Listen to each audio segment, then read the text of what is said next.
Opening Hook 00030.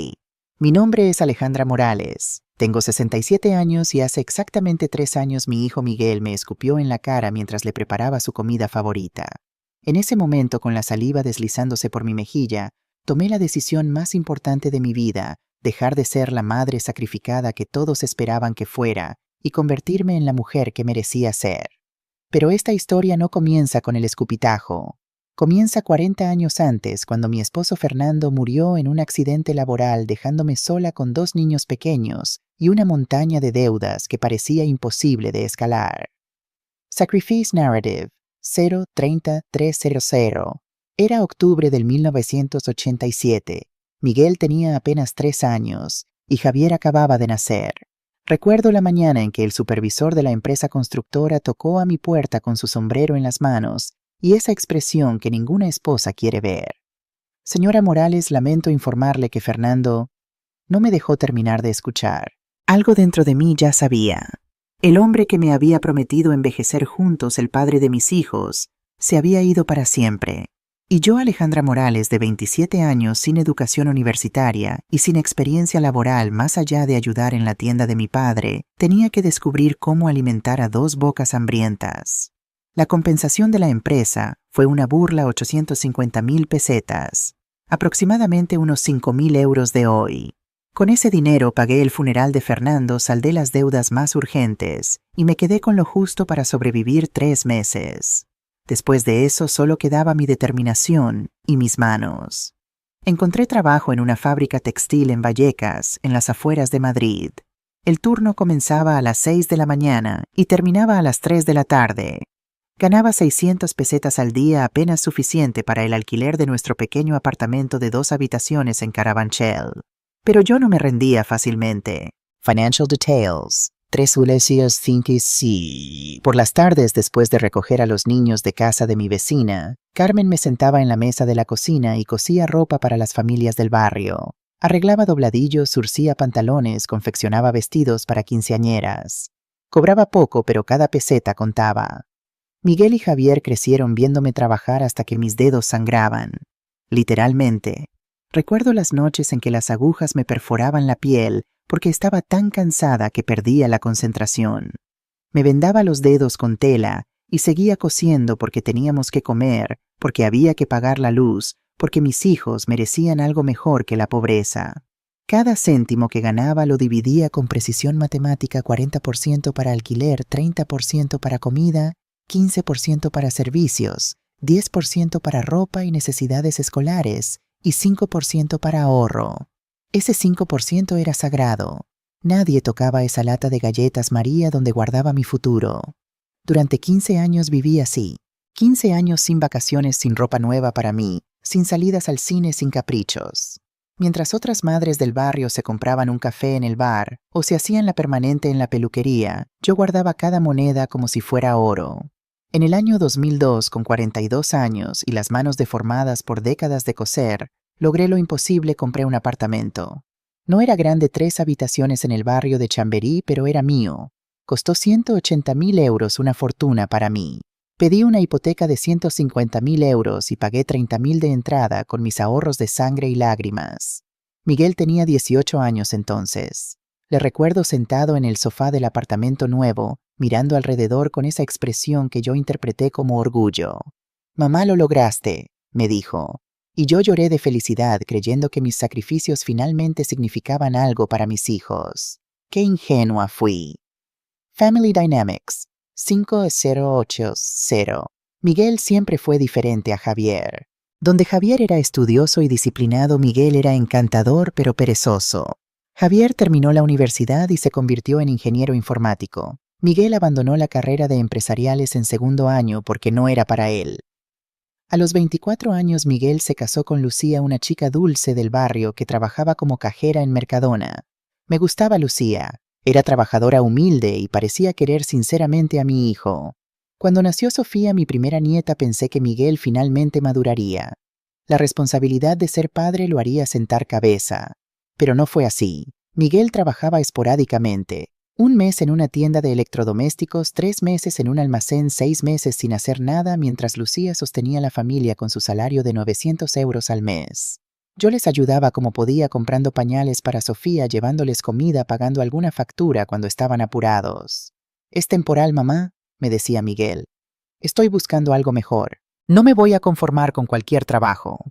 Lucía aguantó 10 años. 10 años de promesas incumplidas, de facturas sin pagar de Miguel, saliendo con sus amigos mientras ella trabajaba y cuidaba de Sofía sola. Cuando pidió el divorcio, Miguel vino a mi apartamento con una maleta y mi nieta de la mano. «Mamá, necesito quedarme contigo un tiempo, solo hasta que resuelva las cosas con Lucía y encuentre un trabajo estable». Era el año 2020. Yo tenía 65 años y acababa de jubilarme de la fábrica textil después de 38 años de servicio. Mi pensión era modesta, 950 euros al mes, pero con el apartamento pagado y sin grandes gastos podía vivir dignamente. Incluso había empezado a hacer pequeños viajes, a disfrutar de los años que me quedaban. Pero cuando vi los ojos de Sofía, entonces de 8 años, no pude decir que no. «Claro, hijo, pueden quedarse el tiempo que necesiten». Lo que no sabía era que ese tiempo se convertiría en una pesadilla de 2 años. Warning signs. Esto sí o sí. Los primeros meses fueron tolerables. Miguel buscaba trabajo, o al menos eso decía. Sofía iba a la escuela, yo la recogía y le ayudaba con la tarea. Cocinaba para los 3, lavaba su ropa, mantenía la casa limpia. Era como volver a ser madre de un niño pequeño, pero con 65 años y sin la energía de antes. Después de 6 meses empecé a notar cosas extrañas. Miguel salía a entrevistas de trabajo, pero regresaba oliendo a cerveza. Decía que había ido a networking en bares con contactos del sector, pero cuando le preguntaba detalles, se molestaba. «Mamá, no entiendes cómo funciona el mundo laboral ahora. No es como cuando tú buscabas trabajo en fábricas. Esto requiere estrategia, relaciones, presencia social». Yo callaba porque no quería crear conflicto. Porque era mi hijo, porque quizás tenía razón y yo, una simple costurera, no entendía el mercado laboral moderno. Después empezaron los problemas con el dinero. «Mamá, ¿me prestas 50 euros? Necesito renovar mi CV profesionalmente y hay un servicio online». «Mamá, tienes 100 euros. Sofía necesita material escolar y su madre no me ha pasado la pensión». «Mamá, ¿podrías darme 200 euros? Tengo una entrevista importante y necesito comprarme una camisa decente». Siempre decía prestar, pero nunca devolvía. Yo anotaba mentalmente cada cantidad, pero no reclamaba. Era mi hijo, estaba pasando por un momento difícil, y yo podía permitirme ayudar. O eso pensaba. Un día revisé mi estado de cuenta bancario y me di cuenta de que en 6 meses había prestado 2.400 euros. Dinero que nunca vería de vuelta. Mi pensión apenas alcanzaba para cubrir los gastos de 3 personas y mis ahorros empezaban a disminuir peligrosamente. Pero lo peor no era el dinero, lo peor era cómo me trataba. Disrespect escalation, 2 SS. «Mamá, este café está horrible. No puedes hacer un café decente». «Mamá, ¿por qué dejaste que Sofía viera esa película? No sabes nada sobre educar niños en 2022. «Mamá, estoy hablando por teléfono. ¿No ves que estoy ocupado? Ve a hacer algo útil». Cada día un comentario despectivo, cada semana una falta de respeto mayor. Y yo, como la tonta que era, lo justificaba. Está estresado por el desempleo. Está dolido por el divorcio. Está preocupado por Sofía. Carmen, mi vecina de toda la vida, me lo advirtió. «Alejandra, ese hijo tuyo te está usando. Lo veo claramente. ¿Por qué lo permites? Carmen es mi hijo. Pasó por una situación difícil. ¿Qué madre dejaría a su hijo en la calle? Una madre inteligente si ese hijo la trata como basura. He escuchado cómo te habla. No es normal, Alejandra. No es normal». Pero yo no escuchaba, porque admitir que Carmen tenía razón significaba admitir que había fracasado como madre, que después de 40 años de sacrificio mi hijo mayor no me respetaba. Y esa verdad era demasiado dolorosa para enfrentarla. Entonces descubrí lo de la cuenta de Sofía. Discovery Moment. Yo había abierto una cuenta de ahorro para Sofía cuando nació. Era una libreta pequeña de ING Direct, donde depositaba 50 euros cada mes desde el año 2012. No era mucho, pero en 10 años se había acumulado 6.000 euros más intereses. La idea era dársela cuando cumpliera 18 años para ayudarla con la universidad o un coche, lo que necesitara. La libreta estaba en mi nombre como titular con Sofía como beneficiaria, o al menos eso creía. Un día de septiembre del 2022, 2 años después de que Miguel se mudara conmigo, fui al banco a depositar los 50 euros del mes. La cajera revisó la cuenta y frunció el ceño. Señora Morales, esta cuenta está casi vacía. Solo quedan 1.200 euros. El corazón me dio un vuelco. Eso es imposible. Había más de 6.000 euros la última vez que revisé. Sí, pero ha habido varios retiros en los últimos meses. ¿No los hizo usted retiros? ¿Qué retiros? La cajera me mostró el extracto. Durante los últimos 6 meses alguien había retirado dinero de la cuenta 500 euros aquí, 800 allá, 1.200, 650, 800, 900. Total 4.850 euros desaparecidos. Pero yo no hice estos retiros. Ni siquiera tengo tarjeta de esta cuenta. Solo la libreta física. La cajera me miró con compasión. Señora, estos retiros se hicieron con identificación y firma. La letra parece la suya, pero si no reconoce estos movimientos puede denunciarlo como fraude. ¿Puedo ver las firmas? Me mostró copias de los documentos de retiro. La firma era casi idéntica a la mía, pero había pequeñas diferencias que yo, después de 67 años firmando mi nombre, podía notar. La A de Alejandra estaba más redondeada. La M de Morales tenía el trazo final más corto. Alguien había falsificado mi firma, y solo había una persona con acceso a documentos con mi firma real para practicar Miguel. Salí del banco en shock. Literalmente sentía que el mundo giraba a mi alrededor. Mi hijo, el bebé que había criado sola, el niño por quien había sacrificado todo, me había robado. No solo a mí, sino a su propia hija. Caminé por las calles de Chamberí sin rumbo, llorando detrás de mis gafas de sol, sintiéndome la mujer más estúpida del mundo. ¿Cómo no lo había visto? ¿Cómo había permitido que llegara a esto? Cuando llegué a casa 3 horas después, Miguel estaba sentado en mi sofá bebiendo mi cerveza, viendo mi televisión en mi apartamento, que yo había pagado con 15 años de sangre y lágrimas. ¿Dónde estabas, mamá? No preparaste el almuerzo. Tuve que pedir pizza. Y algo dentro de mí se quebró. Confrontation Build-Up. 18, Ciel, 22, Ciel. Miguel, necesitamos hablar. Ahora no, mamá. Estoy viendo el partido. Miguel, necesitamos hablar. Ahora.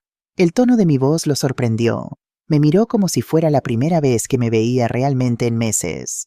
¿Qué pasa? El dinero de Sofía. Los 850 euros que desaparecieron de su cuenta de ahorro. ¿Dónde están? Vi la mentira formándose en sus ojos antes de que abriera la boca. No sé de qué hablas, mamá. No me mientas, Miguel. El banco tiene las firmas. Falsificaste mi nombre. Me robaste. Le robaste a tu propia hija. Esperaba que negara, que siguiera mintiendo, pero lo que hizo fue peor. Se encogió de hombros. Necesitaba el dinero, mamá. Tengo deudas. ¿Qué querías que hiciera? La frialdad en su voz me dejó sin aliento. ¿Qué querías que hicieras? ¿Qué quería que hicieras? Conseguir un trabajo como cualquier adulto responsable, no robar a tu madre y a tu hija. Ay, mamá, no seas dramática. Ese dinero técnicamente también es mío. Cuando mueras, todo tu dinero será para mí y Javier de todas formas. Solo lo tomé prestado anticipadamente. Me quedé mirándolo sin poder creer lo que escuchaba. Prestado, Miguel, ese dinero era para la educación de Sofía, para su futuro. Sofía estará bien. Lucía puede pagar su educación. Ella tiene un trabajo estable, ¿no? Miguel, Lucía gana 1.100 euros al mes. Apenas le alcanza para alquilar y comida. ¿Cómo va a pagar una universidad privada? Pues que consiga un trabajo mejor. O que Sofía pida una beca. Yo me las arreglé sin ayuda. ¿No? ¿Sin ayuda? ¿Sin ayuda? Te pagué la escuela, la universidad, hasta que la abandonaste 3 años de alquiler cuando vivías con Lucía y ahora vives gratis en mi casa mientras yo te cocino, lavo tu ropa y cuido a tu hija. ¿Y dices que te las arreglaste sin ayuda? Miguel se levantó del sofá y por primera vez en mi vida le vi un destello de odio en los ojos. ¿Sabes cuál es tu problema, mamá? Que crees que porque hiciste tu trabajo como madre merecemos estar eternamente agradecidos. Tú elegiste tenernos. Nadie te obligó, así que sí hiciste lo que debías hacer. No mereces un premio por eso. Sus palabras fueron como una bofetada, o peor, como un cuchillo en el corazón. Sal de mi casa. ¿Qué? Que salgas de mi casa ahora. Miguel soltó una risa amarga. ¿Me estás echando? ¿A dónde quieres que vaya? No tengo dinero gracias a Lucía, que se quedó con todo en el divorcio. Lucía no se quedó con nada porque nunca tuvieron nada. Y no tengo dinero porque te lo gastaste todo en cerveza y apuestas deportivas. No soy estúpida, Miguel. Sé que no estabas buscando trabajo. Sé que pasas las tardes en el bar de Paco apostando en partidos de fútbol online. La sorpresa en su cara me confirmó que había dado en el clavo. Carmen te vio, Manolo te vio.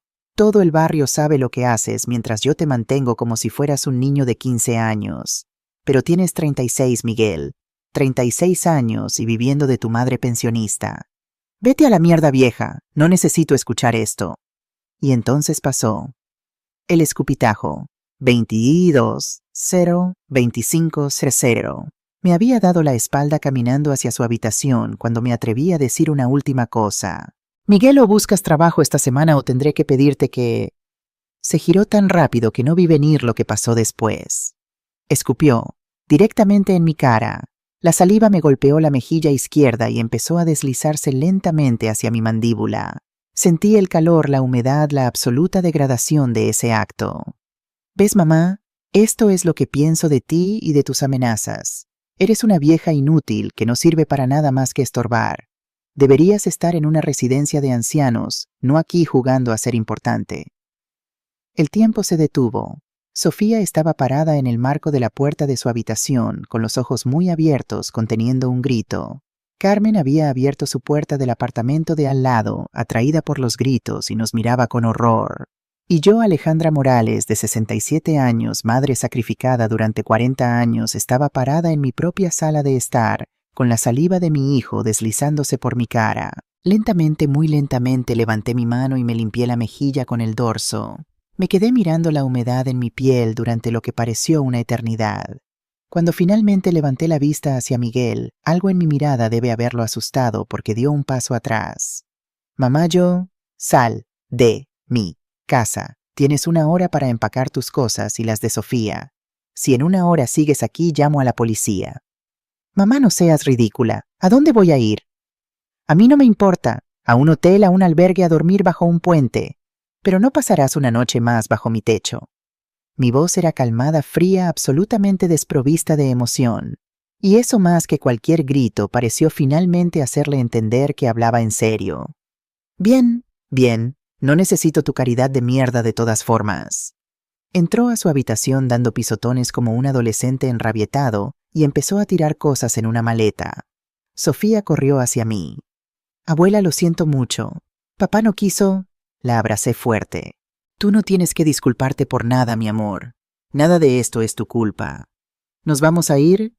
Tu papá tiene que irse, sí, pero tú puedes quedarte conmigo si quieres. Miguel salió de la habitación con 2 maletas. Sofía viene conmigo. Es mi hija. Miguel, ella puede... Sofía, vamos, ahora. Mi nieta me miró con lágrimas en los ojos, pero obedeció. Claro que obedeció. Era su padre. Los vi salir por la puerta sin mirar atrás. Miguel ni siquiera cerró con cuidado, dejó que la puerta se azotara. Y yo me quedé sola en mi apartamento con el eco de ese portazo resonando en mi pecho, sintiendo todavía la humedad de su saliva secándose en mi piel. Carmen entró inmediatamente después. Alejandra, Dios mío, ¿estás bien? Estoy bien, Carmen. Pero no lo estaba. No lo estaría por mucho tiempo. Me senté en mi silla favorita, la que había comprado de segunda mano hace 25 años, y había retapizado yo misma 3 veces, y me permití llorar por primera vez en décadas. No un llanto delicado, sino un sollozo profundo que venía desde lo más hondo de mi alma. Lloré por los 40 años de sacrificio que no habían significado nada. Lloré por la hija que había perdido sin darme cuenta hasta hoy. Lloré por la mujer que había sido, y la mujer en la que me había convertido alguien que aceptaba que le escupieran en la cara. Pero también en algún lugar profundo de mi ser, algo más estaba despertando.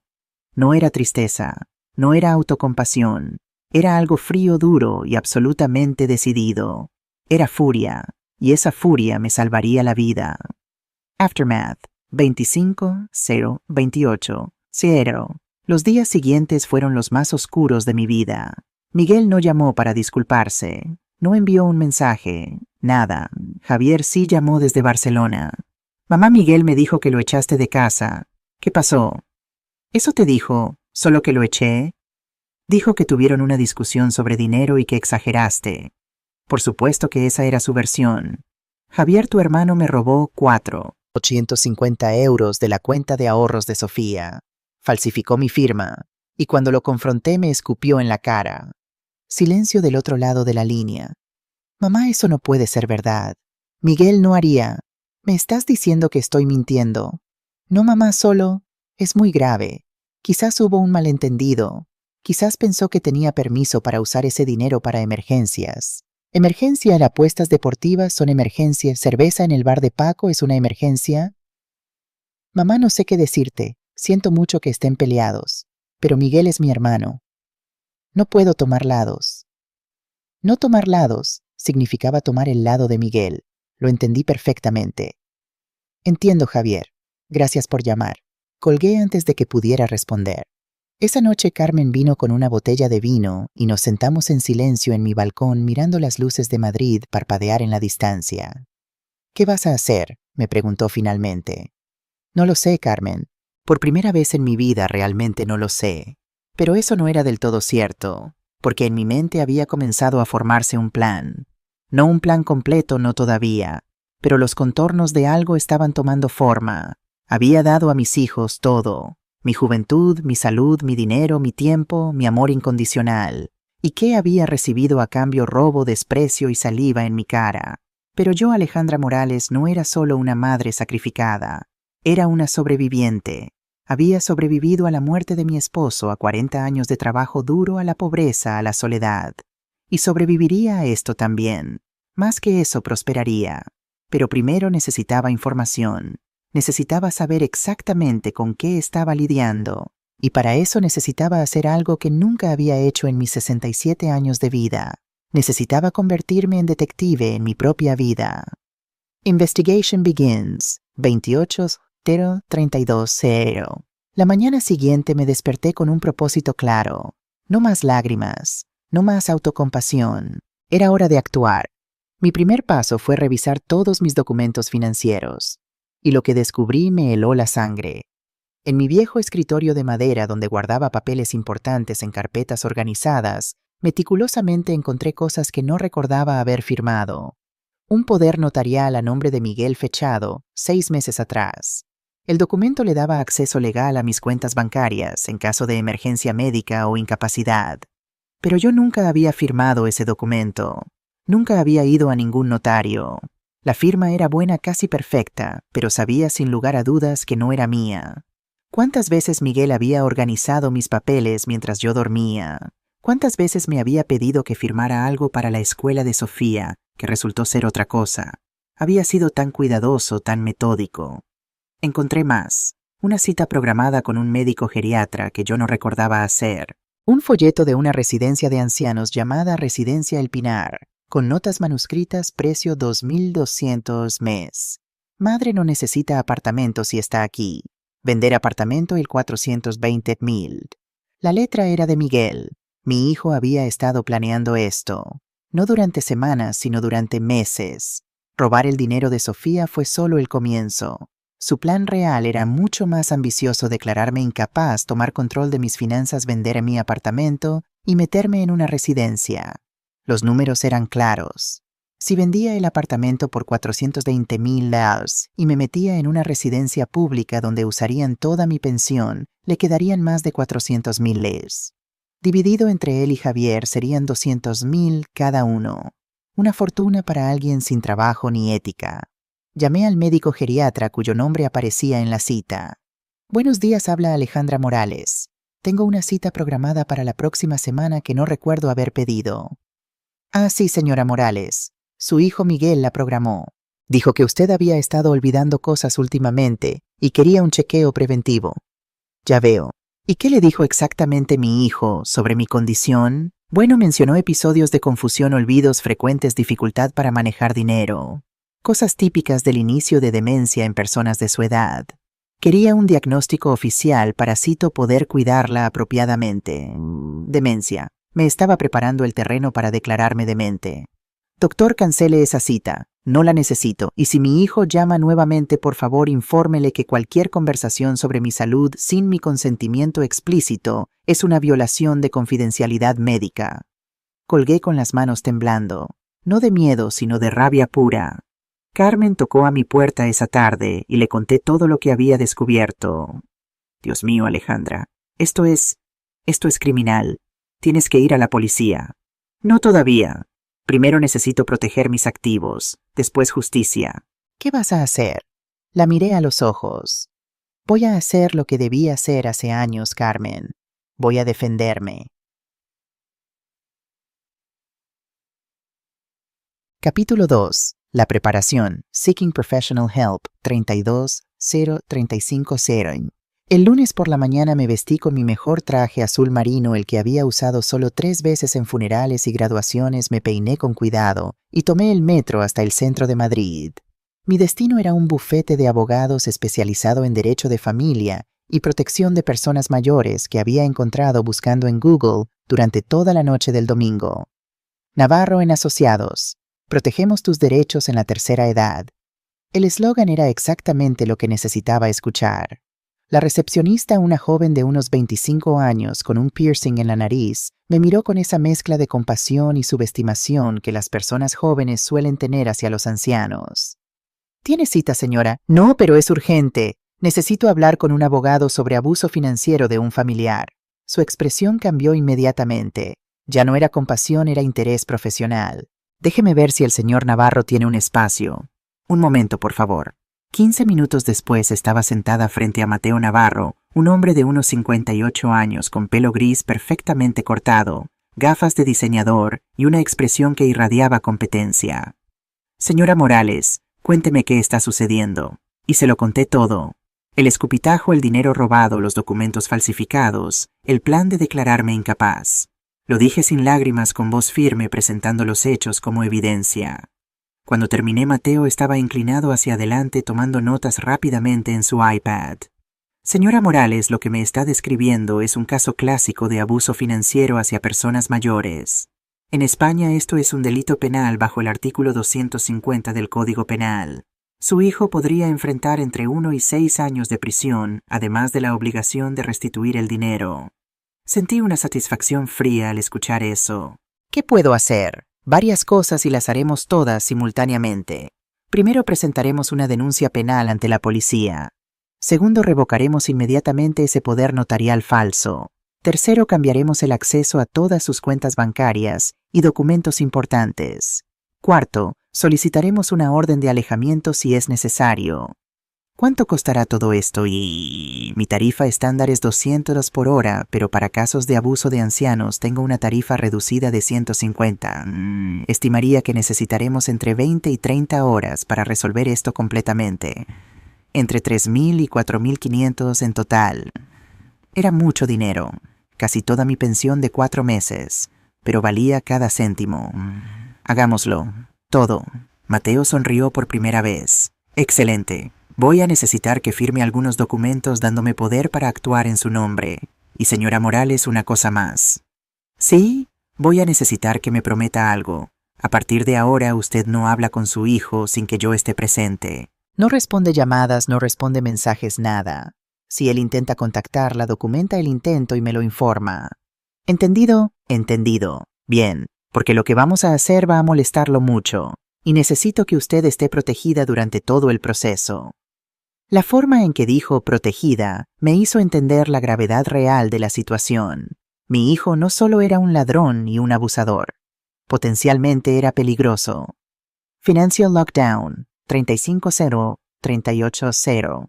Después de firmar todos los documentos necesarios con Mateo, mi siguiente parada fue mi Banco Santander en la Gran Vía. El gerente, señor Delgado, me conocía desde hace 20 años. Cuando le expliqué la situación, su cara pasó de sorpresa a indignación. Señora Morales, lamento muchísimo que esté pasando por esto. Desafortunadamente es más común de lo que la gente piensa. Veo casos así al menos una vez al mes. ¿De verdad? Sí, hijos, nietos, incluso cónyuges que abusan financieramente de personas mayores. Es una epidemia silenciosa, pero vamos a protegerla. ¿Qué documentos trajo? Le mostré el poder notarial falsificado y la carta de Mateo explicando la situación legal. Perfecto. Esto es lo que vamos a hacer. Primero cerraremos su cuenta actual y abriremos una completamente nueva, con número diferente. Segundo, cambiaremos todos sus códigos de acceso online. Tercero, pondremos una alerta de seguridad en su perfil para que cualquier intento de acceso no autorizado nos notifique inmediatamente. Cuarto, bloquearemos cualquier poder notarial en su nombre hasta que presente uno nuevo verificado por 2 testigos independientes. ¿Y la cuenta de Sofía? Esa está a su nombre también, ¿correcto? Sí. Entonces la trasladaremos también a la nueva cuenta y añadiremos protección adicional. Su hijo no podrá tocarla nunca más. 3 horas después, mis finanzas estaban completamente blindadas. Todas mis tarjetas antiguas fueron destruidas físicamente frente a mí. Recibí nuevas tarjetas, nuevos códigos, incluso nuevo número de teléfono bancario.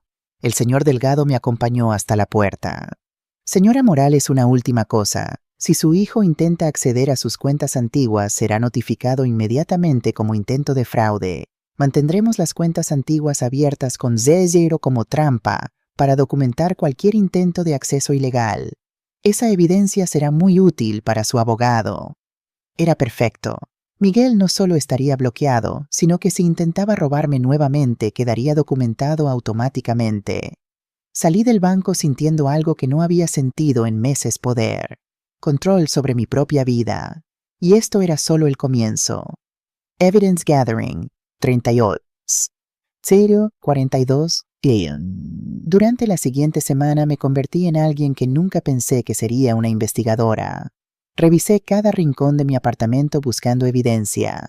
Encontré 1. Recibos de bares y casas de apuestas deportivas escondidos en el armario de Miguel por valor de 3,200 en solo 3 meses. Ahora sabía exactamente en qué había gastado mi dinero. 2. Conversaciones de WhatsApp en un teléfono viejo que Miguel había dejado y que logré desbloquear su contraseña. Era 1234, el idiota. Las conversaciones con Javier eran particularmente reveladoras. Miguel, la vieja está juntando demasiado dinero. Necesitamos actuar antes de que lo gaste en estupideces como viajes o ropa. Javier, ¿estás seguro de que esto es legal? No quiero problemas. Miguel, es legal si lo hacemos bien. Con el poder notarial puedo manejar sus finanzas por su propio bien. Y una vez que la declaremos incapaz, todo será nuestro. Javier, ¿y si se opone Miguel? ¿Quién le va a creer a una vieja de 67 años con demencia? Yo soy su hijo. Los jueces siempre creen a los hijos preocupados. Cada mensaje era una puñalada, pero también era oro puro para mi caso legal. Le reenvié todas las conversaciones a Mateo inmediatamente. 3 folletos de propiedades que Miguel había estado mirando: un apartamento en Malasaña por 350,000 LES, un coche deportivo Audi por 45,000, incluso folletos de viajes a Tailandia. Estaba planeando su nueva vida con mi dinero antes de siquiera robarme completamente. 4. Y lo más perturbador, una lista manuscrita en su puño y letra. Plan. Octubre. Conseguir poder notarial. Noviembre. Cita médico geriatra, diagnóstico demência. Diciembre. Vender apartamento mamá. Enero, meter mamá en residencia El Pinar. División dinero Miguel, 60%. Javier, 40%. Yo hice el trabajo duro. Era un plan criminal paso a paso. Y casi lo había logrado. Si yo no hubiera descubierto el robo del dinero de Sofía, si no me hubiera defendido ese día, si hubiera seguido siendo la madre sumisa y callada, estaría en una residencia ahora mismo y mis hijos estarían gastando mi dinero en coches y vacaciones. Alliance Building, 42,045,0. Carmen no fue mi única aliada. Cuando empecé a hablar abiertamente sobre lo que Miguel me había hecho, descubrí que todo el barrio lo sabía. Manolo, el dueño del bar donde Miguel apostaba, vino a visitarme una tarde. Alejandra, tengo que decirte algo. Miguel me debe 2.400 euros. Apostaba con dinero prestado de la casa prometiendo pagarme cuando su madre le diera su herencia. Le pregunté, ¿pero tu madre todavía está viva? Y él respondió, no por mucho tiempo, tiene problemas cardíacos graves. Problemas cardíacos. Yo no tenía ningún problema cardíaco. Miguel estaba literalmente esperando que me muriera, o peor, acelerando el proceso con el estrés que me causaba. Manolo, ¿estarías dispuesto a testificar sobre esto si fuera necesario? Por supuesto. Ese hijo tuyo es un sinvergüenza. Teresa, la vecina del cuarto piso que había sido enfermera, me contó que Miguel le había preguntado sobre medicamentos. Me preguntó qué medicinas para dormir eran más fuertes. Dijo que tú tenías insomnio severo. Yo le recomendé valeriana natural, pero él insistió en saber sobre benzodiazepinas y dosificaciones. Me pareció raro, pero pensé que solo quería ayudarte. Ahora entendía. Miguel no solo quería robarme despierta. Había considerado drogarme para acceder a documentos o forzarme a firmar cosas mientras estaba sedada. Mi propia hija me había visto literalmente como un obstáculo que remover por cualquier medio necesario. Una semana después de comenzar mi investigación recibí una llamada inesperada. No era de Miguel, sino de Patricia, la esposa de Javier. Alejandra, soy Patricia. Necesito hablar contigo. Es sobre Javier y Miguel. Mi corazón se aceleró. Patricia y yo siempre habíamos tenido una relación cordial pero distante. Ella era catalana de Barcelona y solo nos veíamos en Navidades y algún verano. Que me llamara directamente era inusual. Dime, Patricia, preferiría hablar en persona. ¿Puedo tomar el tren mañana? Llegaré a Madrid sobre las 11 de la mañana. Por supuesto. ¿Está todo bien? Hubo una pausa larga. No, nada está bien. Pero hablaremos mañana. Pasé toda la noche despierta, especulando. ¿Qué sabía Patricia? ¿Por qué venía sola sin Javier al día siguiente? Cuando abrí la puerta y la vi, entendí inmediatamente que algo grave había pasado. Patricia, normalmente perfectamente arreglada con su ropa de diseño y maquillaje impecable, llevaba jeans, una camiseta simple y ningún maquillaje. Tenía ojeras profundas y los ojos rojos de haber llorado. Pasa, por favor. ¿Quieres café? Sí, gracias. Nos sentamos en mi cocina, la misma cocina donde Miguel me había escupido 2 semanas atrás. Patricia tomó un sorbo largo de café antes de hablar. Alejandra, voy a divorciarme de Javier. La declaración me impactó como un puñetazo. ¿Qué por qué? Porque descubrí que ha estado mintiendo durante meses. Mintiendo sobre dinero, sobre planes, sobre ti. ¿Sobre mí? Patricia sacó su teléfono y me lo pasó. En la pantalla había una conversación de WhatsApp entre Javier y Miguel, fechada 3 días después del escupitajo. Miguel, la vieja me echó. Está completamente loca. Dice que le robé dinero a Sofía, pero solo tomé prestado lo que técnicamente ya es nuestro. Javier te echó, hermano, ¿dónde estás quedándote? Miguel, en un hostal de mierda en Lavapiés. 25 la noche. No puedo pagar mucho más. ¿Me puedes prestar algo, Javier? Te puedo enviar 500. Pero necesitas seguir con el plan.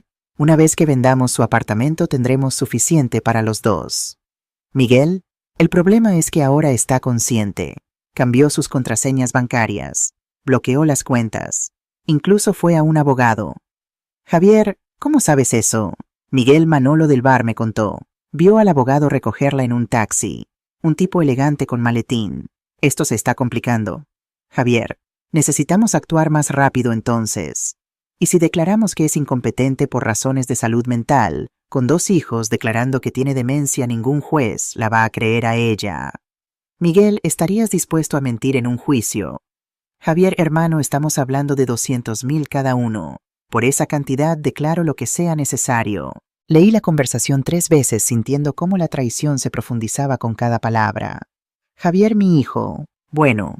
El educado, el exitoso, el ingeniero respetable estaba dispuesto a mentir bajo juramento para robarme.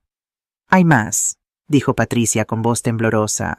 Me mostró otra conversación, esta vez entre Javier y alguien llamado Dr. Montenegro. Javier, doctor, gracias por aceptar reunirse conmigo. Mi madre Alejandra Morales necesita un diagnóstico médico formal.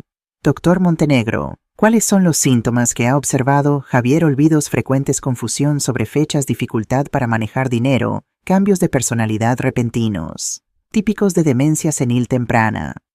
Dr. Montenegro, entiendo. Puedo examinarla y proporcionar un diagnóstico profesional. Mi tarifa para estos casos es 800 pagadero antes de la cita. Javier, perfecto. Le enviaré el dinero mañana. Una pregunta. El diagnóstico sería, digamos, orientado hacia confirmar demencia. Es por su propio bien, entiende. Necesita estar en una residencia donde reciba cuidado apropiado.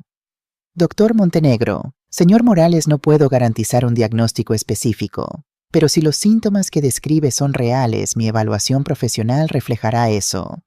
Javier, Los síntomas son muy reales, doctor. Muy reales.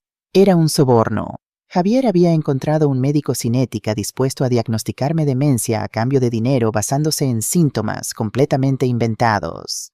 Patricia, ¿cómo conseguiste estas conversaciones? Javier dejó su iPad desbloqueado anoche. Normalmente es muy cuidadoso, pero había bebido demasiado vino. Vi un mensaje nuevo de Miguel y empecé a leer. Alejandra, hay páginas y páginas de esto.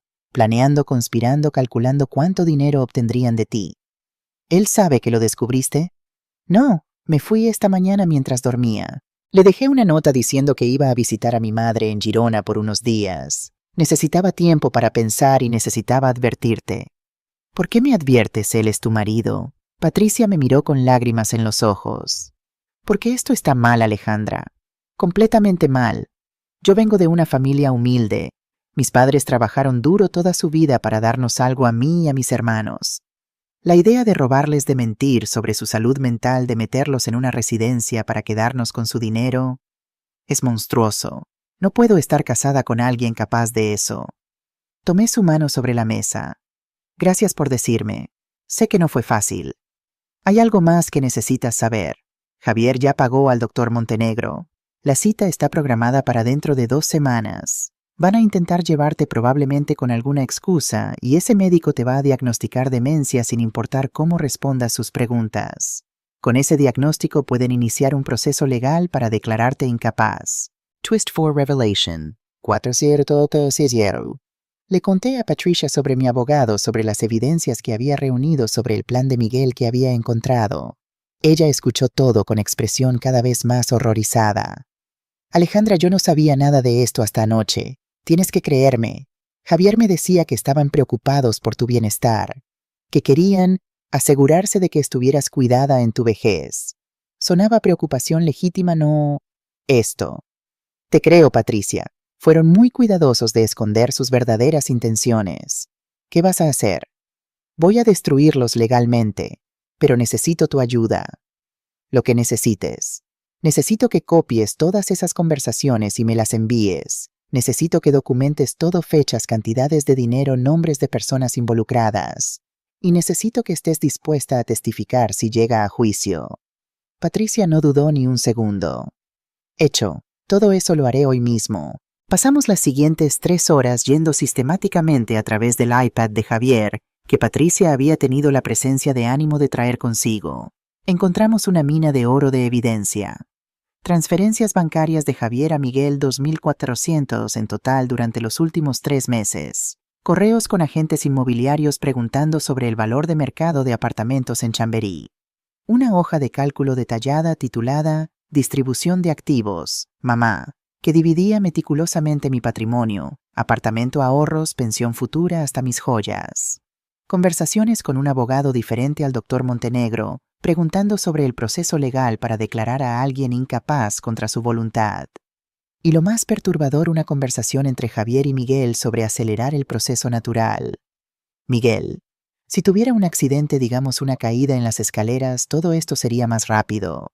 Javier, no seas idiota. Eso sería asesinato. Además, hay investigaciones automáticas cuando personas mayores mueren súbitamente. Miguel, no estoy hablando de matarla, solo de apurar que entre a una residencia. Una persona de su edad, un pequeño accidente que requiera hospitalización, sería suficiente para argumentar que no puede vivir sola. Javier, eso sigue siendo peligroso. Mejor seguimos con el plan del diagnóstico médico. Leí esa conversación sintiendo cómo se me revolvía el estómago. Mi hijo había considerado, aunque brevemente, causarme daño físico para acelerar su plan de robo. Patricia, esto es evidencia de conspiración criminal. Con esto no solo pierden cualquier reclamo sobre mi dinero, podrían ir a prisión. Bien, dijo Patricia con una dureza que no le conocía.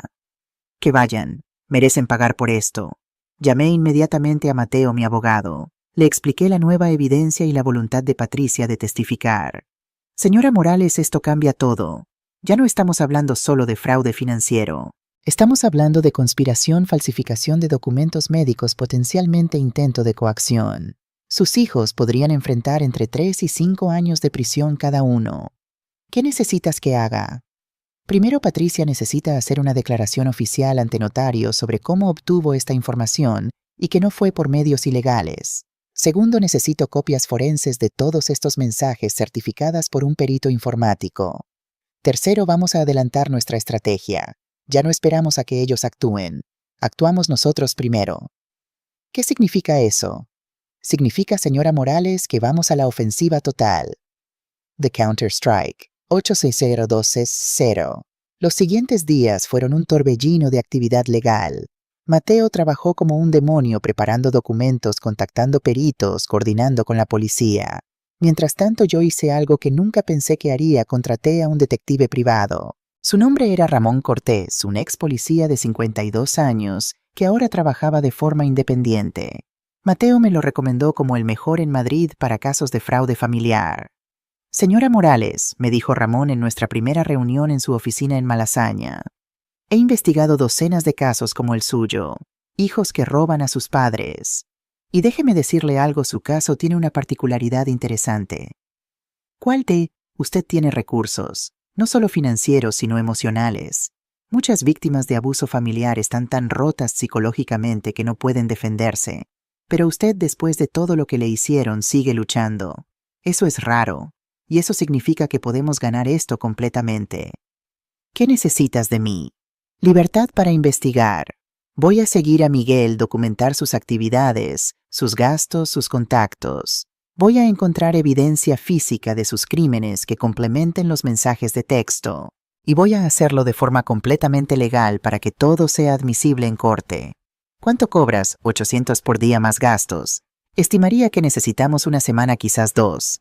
Entre 6,000 y 12,000 total. Era muchísimo dinero.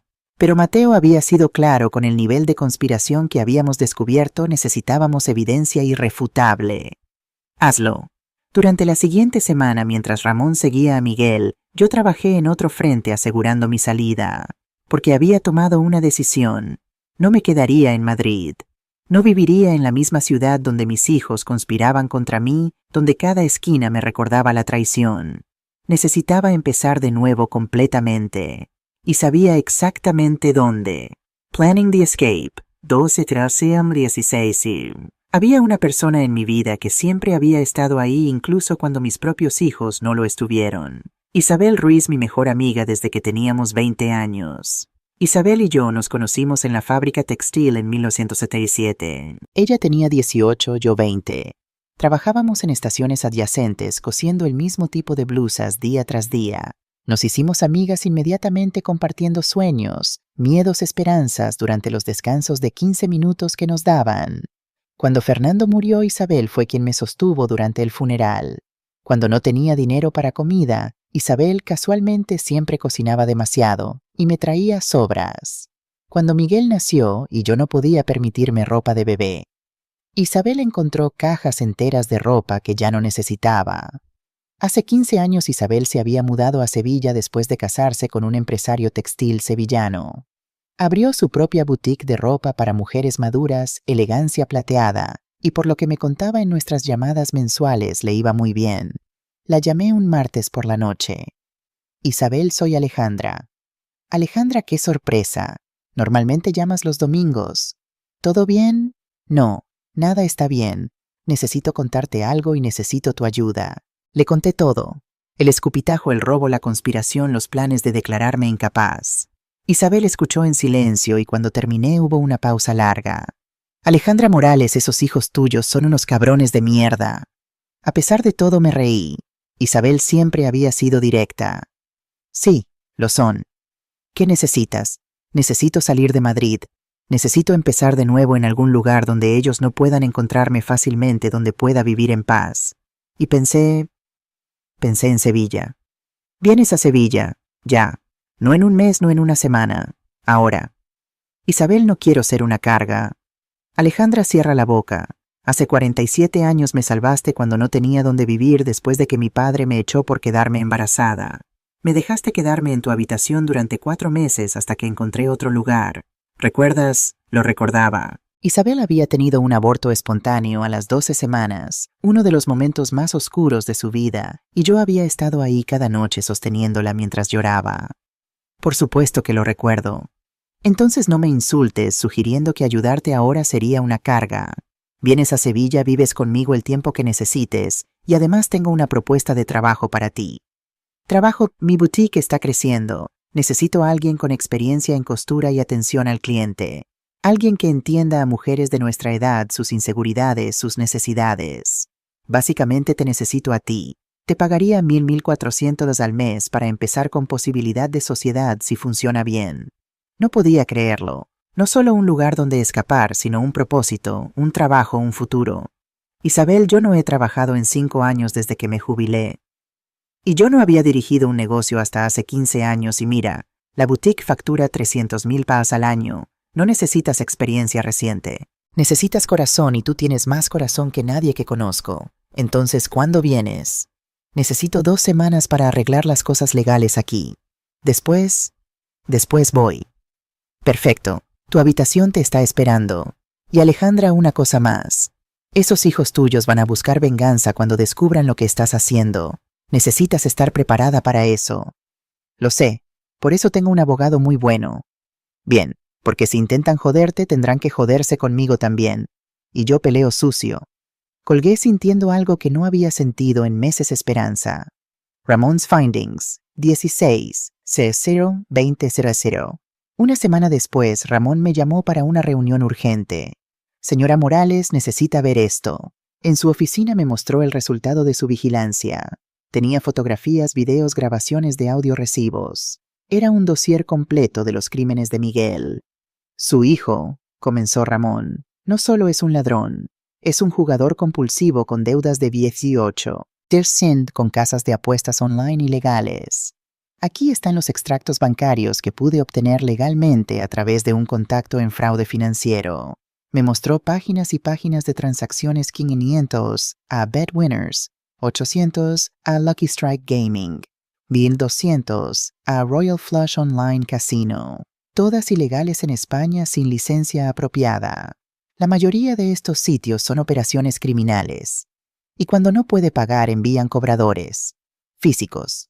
Peligrosos. Me mostró una fotografía granulada tomada con teleobjetivo Miguel en un callejón oscuro hablando con 2 hombres grandes con chaquetas de cuero. Uno de ellos tenía su mano en el hombro de Miguel de forma claramente amenazante. Eso fue hace 3 días. Reconocí a uno de estos hombres de mis días en la policía. Balint Kovac, un enforcedero húngaro que trabaja para sindicatos de apuestas ilegales.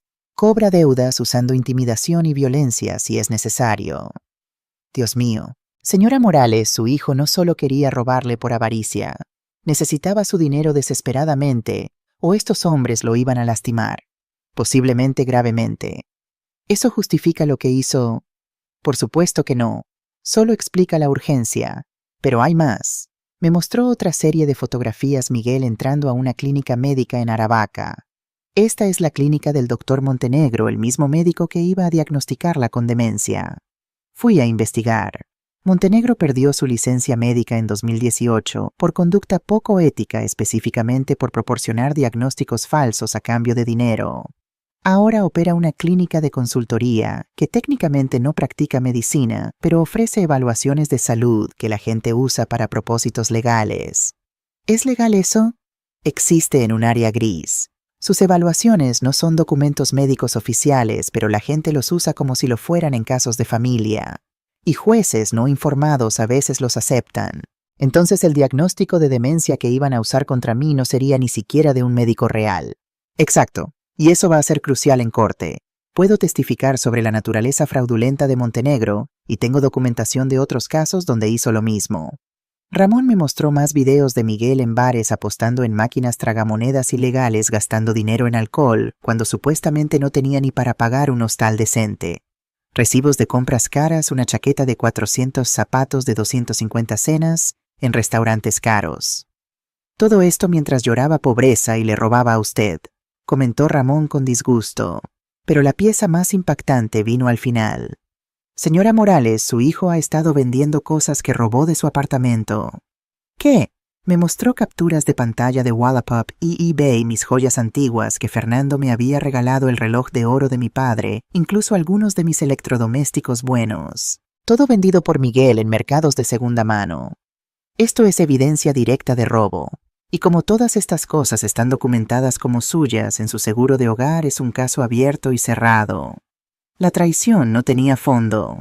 No solo me había robado dinero, sino recuerdos, herencias familiares, objetos con valor sentimental incalculable. ¿Cuánto sacó de vender mis cosas? Aproximadamente 3.200. Todo se fue a apuestas o a pagar deudas con los prestamistas. Me quedé mirando las fotografías de mis joyas de objetos que había guardado durante 40 años ahora en manos de extraños. Y algo dentro de mí que todavía guardaba esperanza de reconciliación, murió definitivamente. Ramón, ¿tienes suficiente evidencia para un caso criminal sólido? Señora Morales, tengo suficiente evidencia para hundirlo completamente. Cuando presente esto al fiscal, Miguel va a enfrentar múltiples cargos: fraude, falsificación de documentos, robo, apropiación indebida. Estamos hablando de 5 años de prisión mínimo si es condenado por todo. Y Javier es más inteligente, mantuvo distancia física de los crímenes reales, pero las conversaciones que Patricia proporcionó muestran conspiración clara. Probablemente enfrente 2 a 3 años, aunque como profesional sin antecedentes podría negociar libertad condicional si testifica contra Miguel. Quiero que enfrente consecuencias también. Lo hará, señora Morales, lo hará. Financial Nuclear Option, 20 mes. Con toda la evidencia recopilada, Mateo y yo preparamos lo que él llamó la opción nuclear financiera. No solo iba a defenderme, iba a contraatacar con tal fuerza que Miguel y Javier nunca se recuperarían. Paso 1. Cambié mi testamento completamente. El anterior dividía mis bienes equitativamente: 50% para Miguel, 50% para Javier. El Nuevo Testamento decía: yo, Alejandra Morales Sánchez, en pleno uso de mis facultades mentales, certificado por 3 médicos independientes, dejo la totalidad de mis bienes a mi nieta, Sofía Morales Ramírez, bajo administración fiduciaria de Isabel Ruiz García, hasta que Sofía cumpla 25 años. Específicamente excluyo a mis hijos, Miguel y Javier Morales Sánchez, de cualquier herencia, citando abuso financiero, conspiración criminal y traición familiar documentados legalmente en el caso NOMI 2024, FR 8842, del Juzgado de Primera Instancia de Madrid.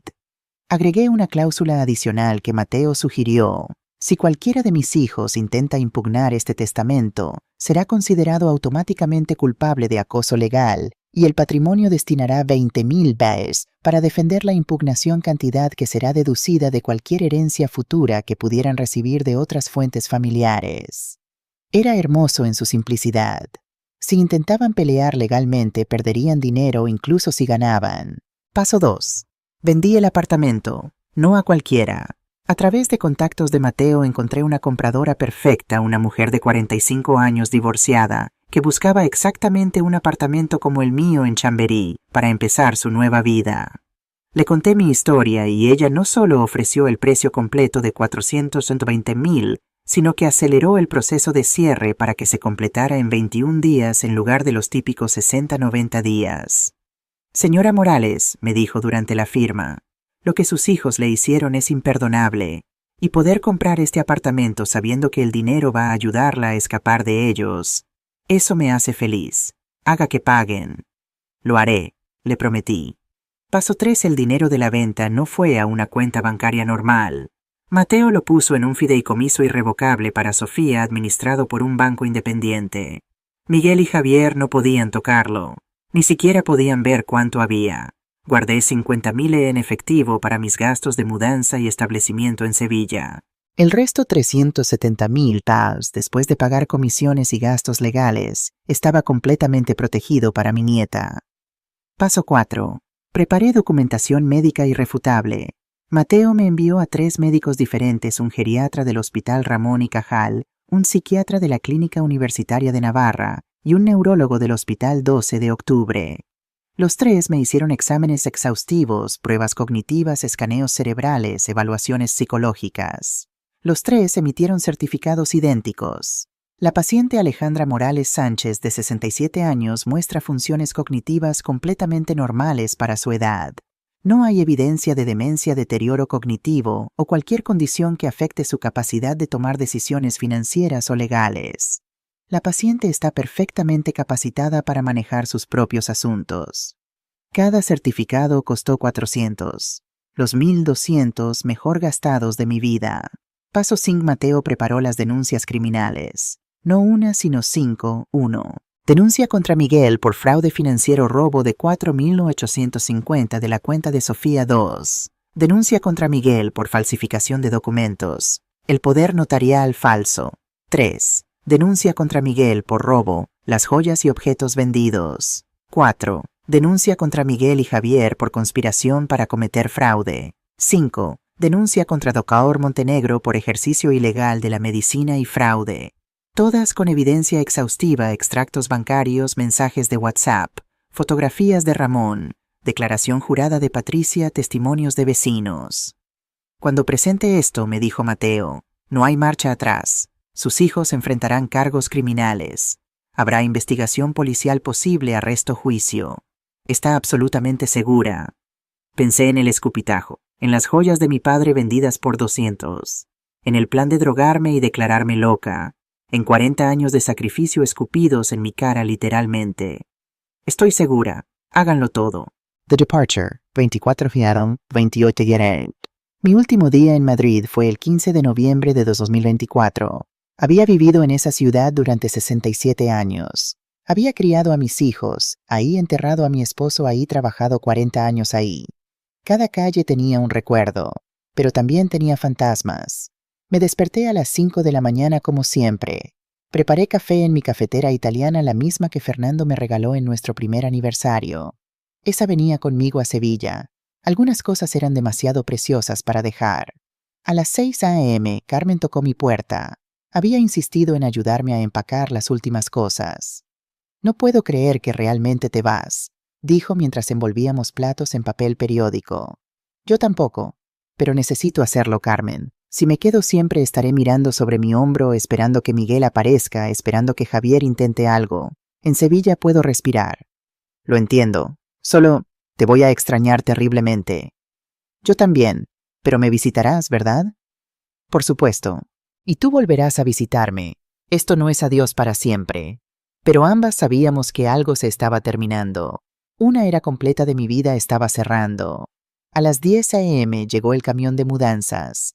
No llevaba mucho ropa, algunos muebles pequeños que me encantaban, fotografías familiares, bueno, solo las de Sofía, y fotos viejas de mis padres.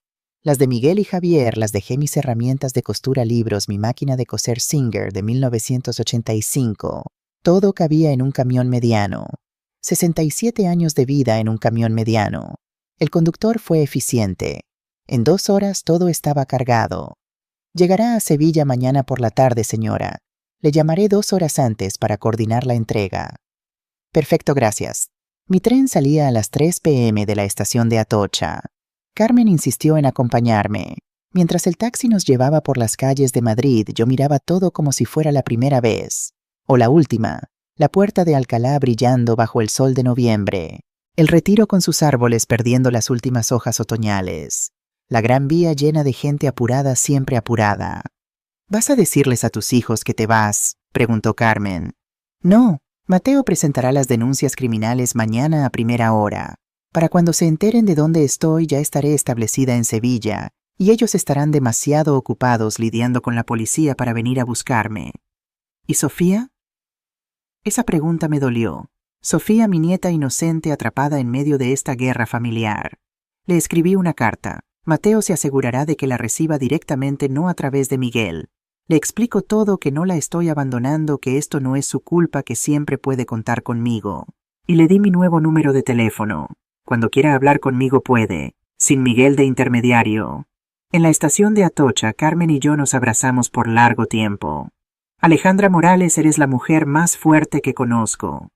No me siento fuerte, Carmen. Me siento rota. Rota pero de pie. Eso es lo que importa. Y en Sevilla te vas a reconstruir, lo sé. Subí al tren AVE a las 2:45 p.m. El tren partiría en 15 minutos. Encontré mi asiento ventana primera clase, me permití ese lujo y me acomodé. Mientras el tren comenzaba a moverse, saqué mi teléfono. Tenía 47 mensajes de números desconocidos. No necesitaba abrirlos para saber quiénes eran. Miguel y Javier usando teléfonos de amigos porque yo había bloqueado sus números. Los borré todos sin leer. Pero había un mensaje que sí leí. Era de Patricia. Alejandra, presenté los papeles de divorcio esta mañana. Javier está devastado, pero no me importa. Hiciste lo correcto al defenderte. Te admiro profundamente. Cuídate mucho en Sevilla. Patricia. Le respondí. Gracias, Patricia. Eres una mujer buena. Tu futuro va a ser brillante sin Javier arrastrándote. Mantengamos contacto. Alejandra. El tren aceleró saliendo de Madrid hacia el sur. Pasamos por campos dorados de Castilla-La Mancha, pueblos blancos dormidos bajo el sol, viñedos preparándose para el invierno. Y yo, Alejandra Morales, de 67 años, viuda, madre de 2 hijos, que me habían traicionado, abuela de una niña que amaba con todo mi corazón, iba hacia una nueva vida. No sabía qué me esperaba en Sevilla. No sabía si tendría éxito en la boutique de Isabel. No sabía si Miguel y Javier intentarían venganza. Pero sabía una cosa con absoluta certeza: nunca más permitiría que nadie me tratara como menos de lo que valía. Nunca más aceptaría migajas de respeto. Nunca más sería la madre sacrificada que acepta abuso porque es familia. Porque había aprendido la lección más importante de mi vida: el amor propio no es egoísmo, es supervivencia. Miguel discovers the truth. 21:32. Mientras yo viajaba hacia Sevilla en el Confort del AVE en Madrid, estaba ocurriendo un terremoto. No lo presencié, pero Patricia me contó después cada detalle delicioso. A las 4 p.m. del 15 de noviembre, exactamente cuando mi tren cruzaba la provincia de Ciudad Real, un policía tocó la puerta del hostal donde Miguel estaba viviendo. Miguel Morales Sánchez. Sí, soy yo. ¿Qué pasa?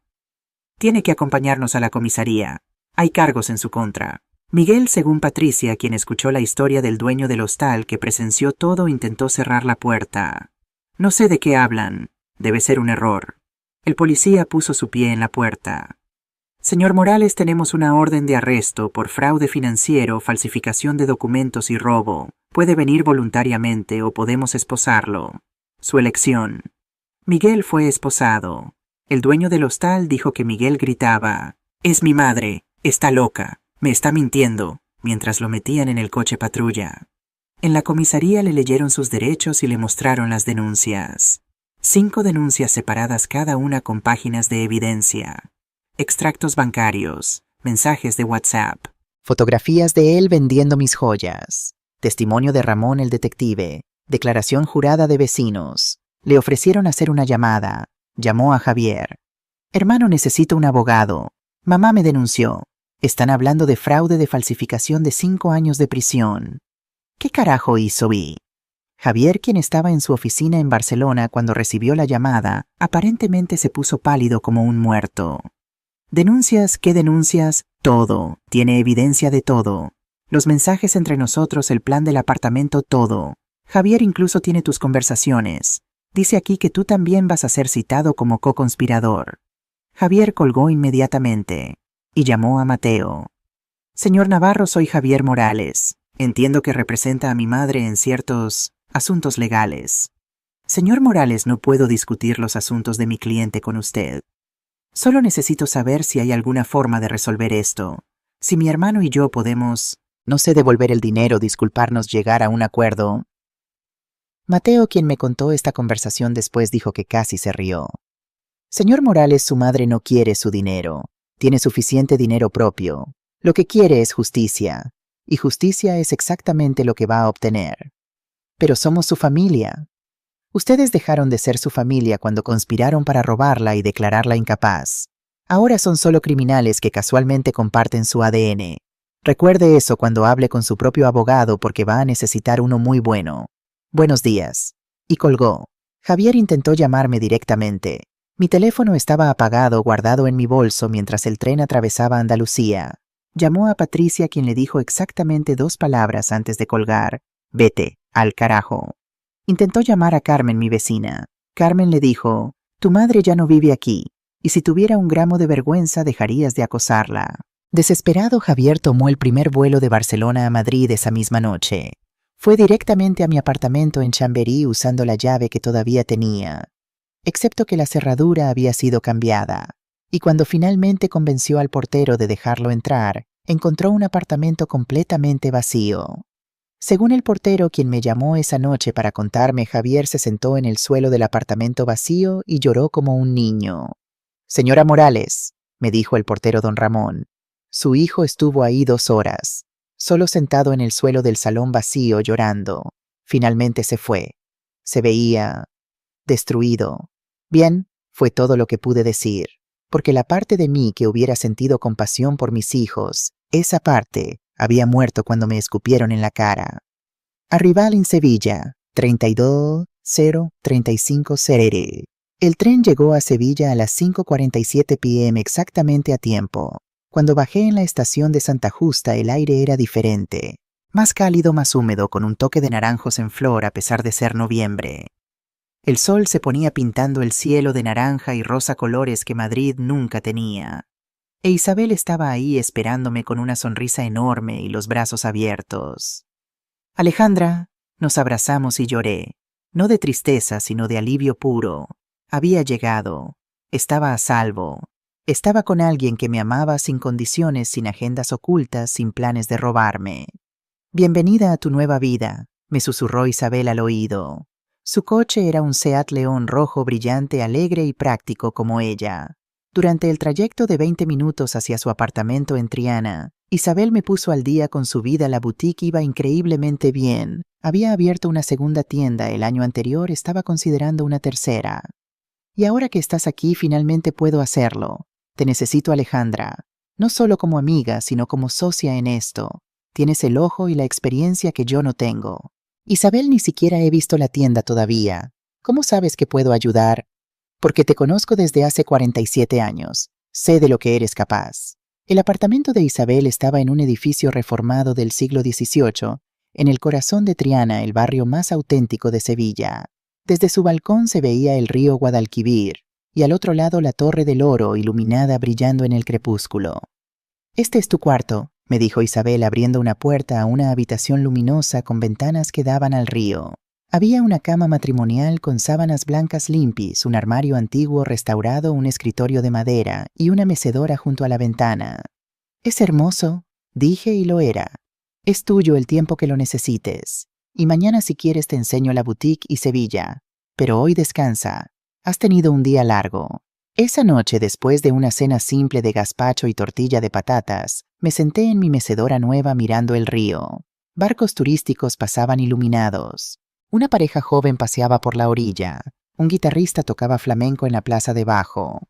Y por primera vez en 2 meses desde el escupitajo, me sentí en paz.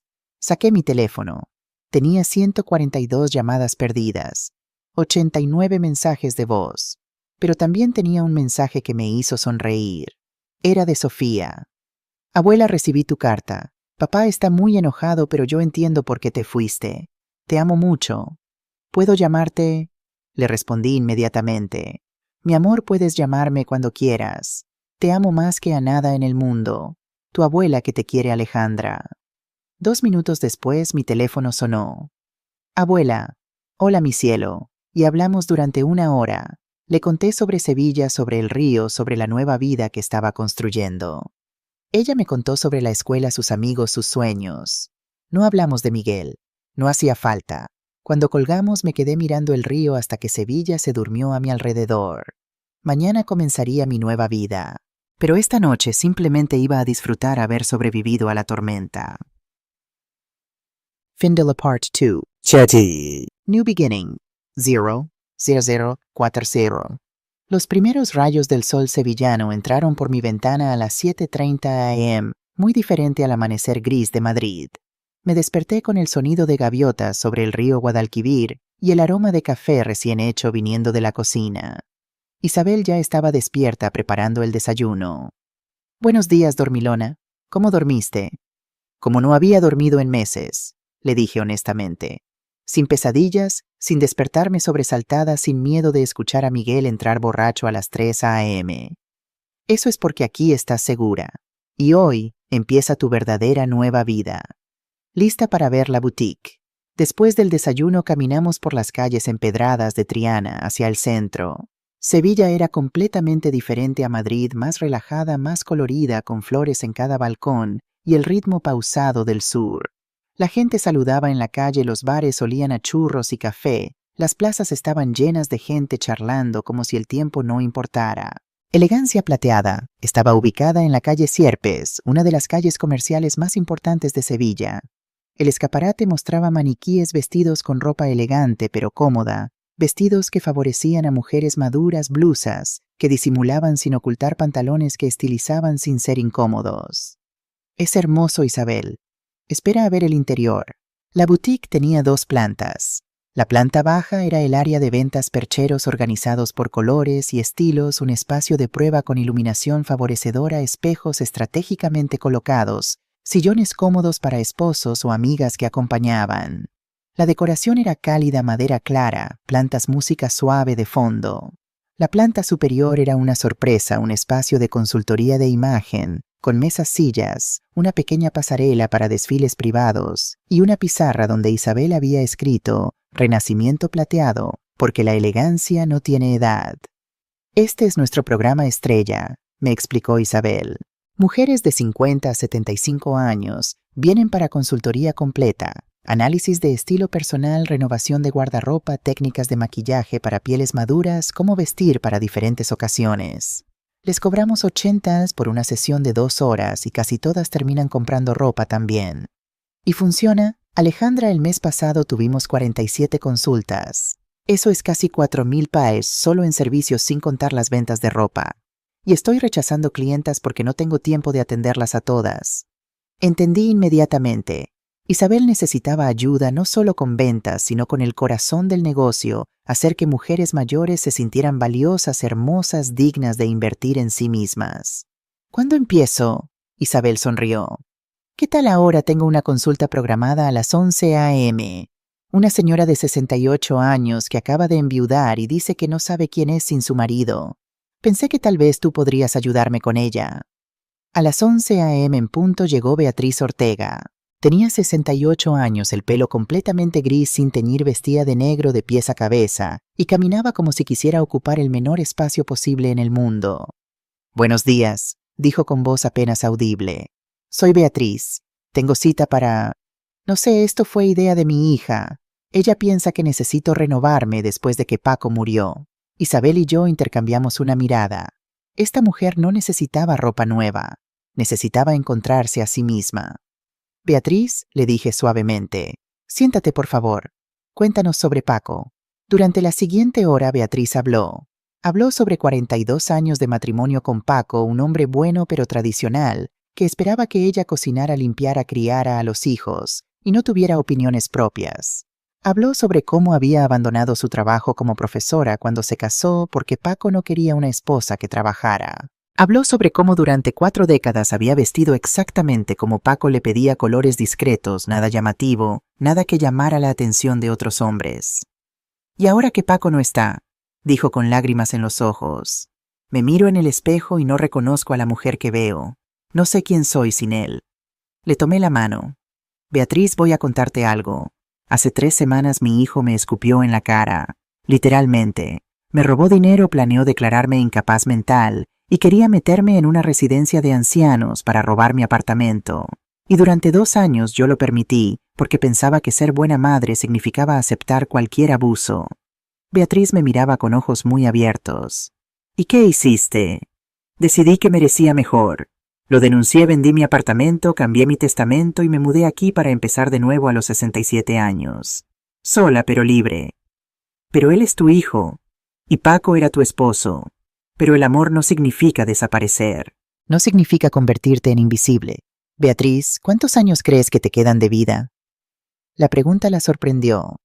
No sé, 15, 20 si tengo suerte. Entonces tienes 15 o 20 años para descubrir quién es Beatriz Ortega sin Paco. Y puedes pasarlos vestida de negro escondiéndote ocupando el menor espacio posible. O puedes decidir que estos años son tuyos. No de Paco, no de tus hijos, no de lo que la sociedad espera de una viuda. Tuyos. Algo cambió en su expresión. Una chispa de algo que había estado dormido durante décadas. ¿Por dónde empiezo? Isabel sonrió. Por el color. Vamos a encontrarte algo que no sea negro. 2 horas después, Beatriz salió de la boutique con 3 conjuntos nuevos, un vestido azul cobalto que hacía brillar sus ojos, un pantalón beige con una blusa color coral que iluminaba su piel y un traje sastre en verde esmeralda que la hacía verse poderosa. Pero más importante que la ropa era su postura. Caminaba erguida, sonreía. Cuando se vio en el espejo con el vestido azul, se echó a llorar. «Es que me veo bonita. Hace tanto tiempo que no me sentía bonita». «No te ves bonita», le corrigió Isabel. «Te ves espectacular. Y esto es solo el comienzo». Cuando Beatriz se fue prometiendo volver la próxima semana, Isabel me abrazó. Esto es lo que necesitaba. No solo alguien que venda ropa, sino alguien que entienda lo que estas mujeres están viviendo. Alejandra, acabas de encontrar tu vocación. Y tenía razón. Business Success, 4 Museo. Durante las siguientes semanas me sumergí completamente en el trabajo. No solo atendía clientas, sino que desarrollé programas completos, taller Renacimiento Plateado, sesiones grupales de 4 horas donde enseñábamos cómo identificar tu estilo personal después de años de vestirte para otros, técnicas de maquillaje para pieles maduras, menos es más iluminación estratégica, cómo construir un guardarropa versátil con piezas clave, lenguaje corporal y postura, caminar como si te pertenecieras el mundo. Cobrábamos 120 por persona, máximo 8 mujeres por sesión. Hacíamos 2 sesiones por semana. En el primer mes teníamos lista de espera. Consultas de recuperación. Para mujeres saliendo de situaciones difíciles. Divorcios después de matrimonios largos. Viudez reciente. Abuso familiar emocional o financiero. Síndrome del nido vacío. Estas consultas eran más largas, más intensas y a menudo terminaban con lágrimas y abrazos. Les cobrábamos precio reducido 50 en lugar de 80 porque no era solo sobre negocio, era sobre sanación. Una tarde llegó Carmen Delgado, 71 años, quien vivía con su hija y yerno. Mi yerno dice que a mi edad no tiene sentido desperdiciar dinero en ropa nueva, que debería estar agradecida de que me dan techo y comida. Pero yo tengo mi propia pensión de 1.100 al mes. ¿Por qué no puedo gastarla en lo que quiero? La historia me sonó dolorosamente familiar. Carmen, tu yerno controla tu dinero. Insiste en que deposite mi pensión en la cuenta familiar para contribuir a los gastos. Me da 200 al mes como mesada. El resto dice que va a comida, servicios, mi parte del alquiler. Firmaste algo dándole acceso a tu cuenta. Un papel que él trajo hace 6 meses. Dijo que era para emergencias médicas, pero ahora cada mes él retira toda mi pensión y me da lo que él decide. Era abuso financiero, exactamente lo que Miguel me había hecho. Carmen, ¿tienes una copia de ese papel? Creo que sí, en mi cuarto. Tráemelo la próxima vez que vengas. Y también quiero que hables con un abogado. Conozco a uno muy bueno en Madrid que se especializa en esto y seguro puede recomendarte a alguien aquí en Sevilla. Le di el número de Mateo Navarro. 2 semanas después, Carmen volvió. Vestía jeans nuevos, una blusa amarilla brillante y la sonrisa más grande que había visto. Alejandra, lo hice. Hablé con un abogado. Resulta que ese papel que firmé no tiene validez legal porque me lo hicieron firmar bajo presión. Bloqueé a mi yerno del acceso a mi cuenta, abrí una nueva y le dije que iba a contribuir $400 al mes para gastos no más. Si no le gusta, puedo buscar un apartamento para mí sola con mi pensión. ¿Y qué dijo él? Que estaba siendo egoísta y desagradecida. Pero mi hija lo defendió a mí por primera vez en años. Le dijo, mamá tiene derecho a su propio dinero. Si no te gusta el problema es tuyo, no de ella. Alejandra, mi hija, nunca me había defendido así. La abracé fuerte.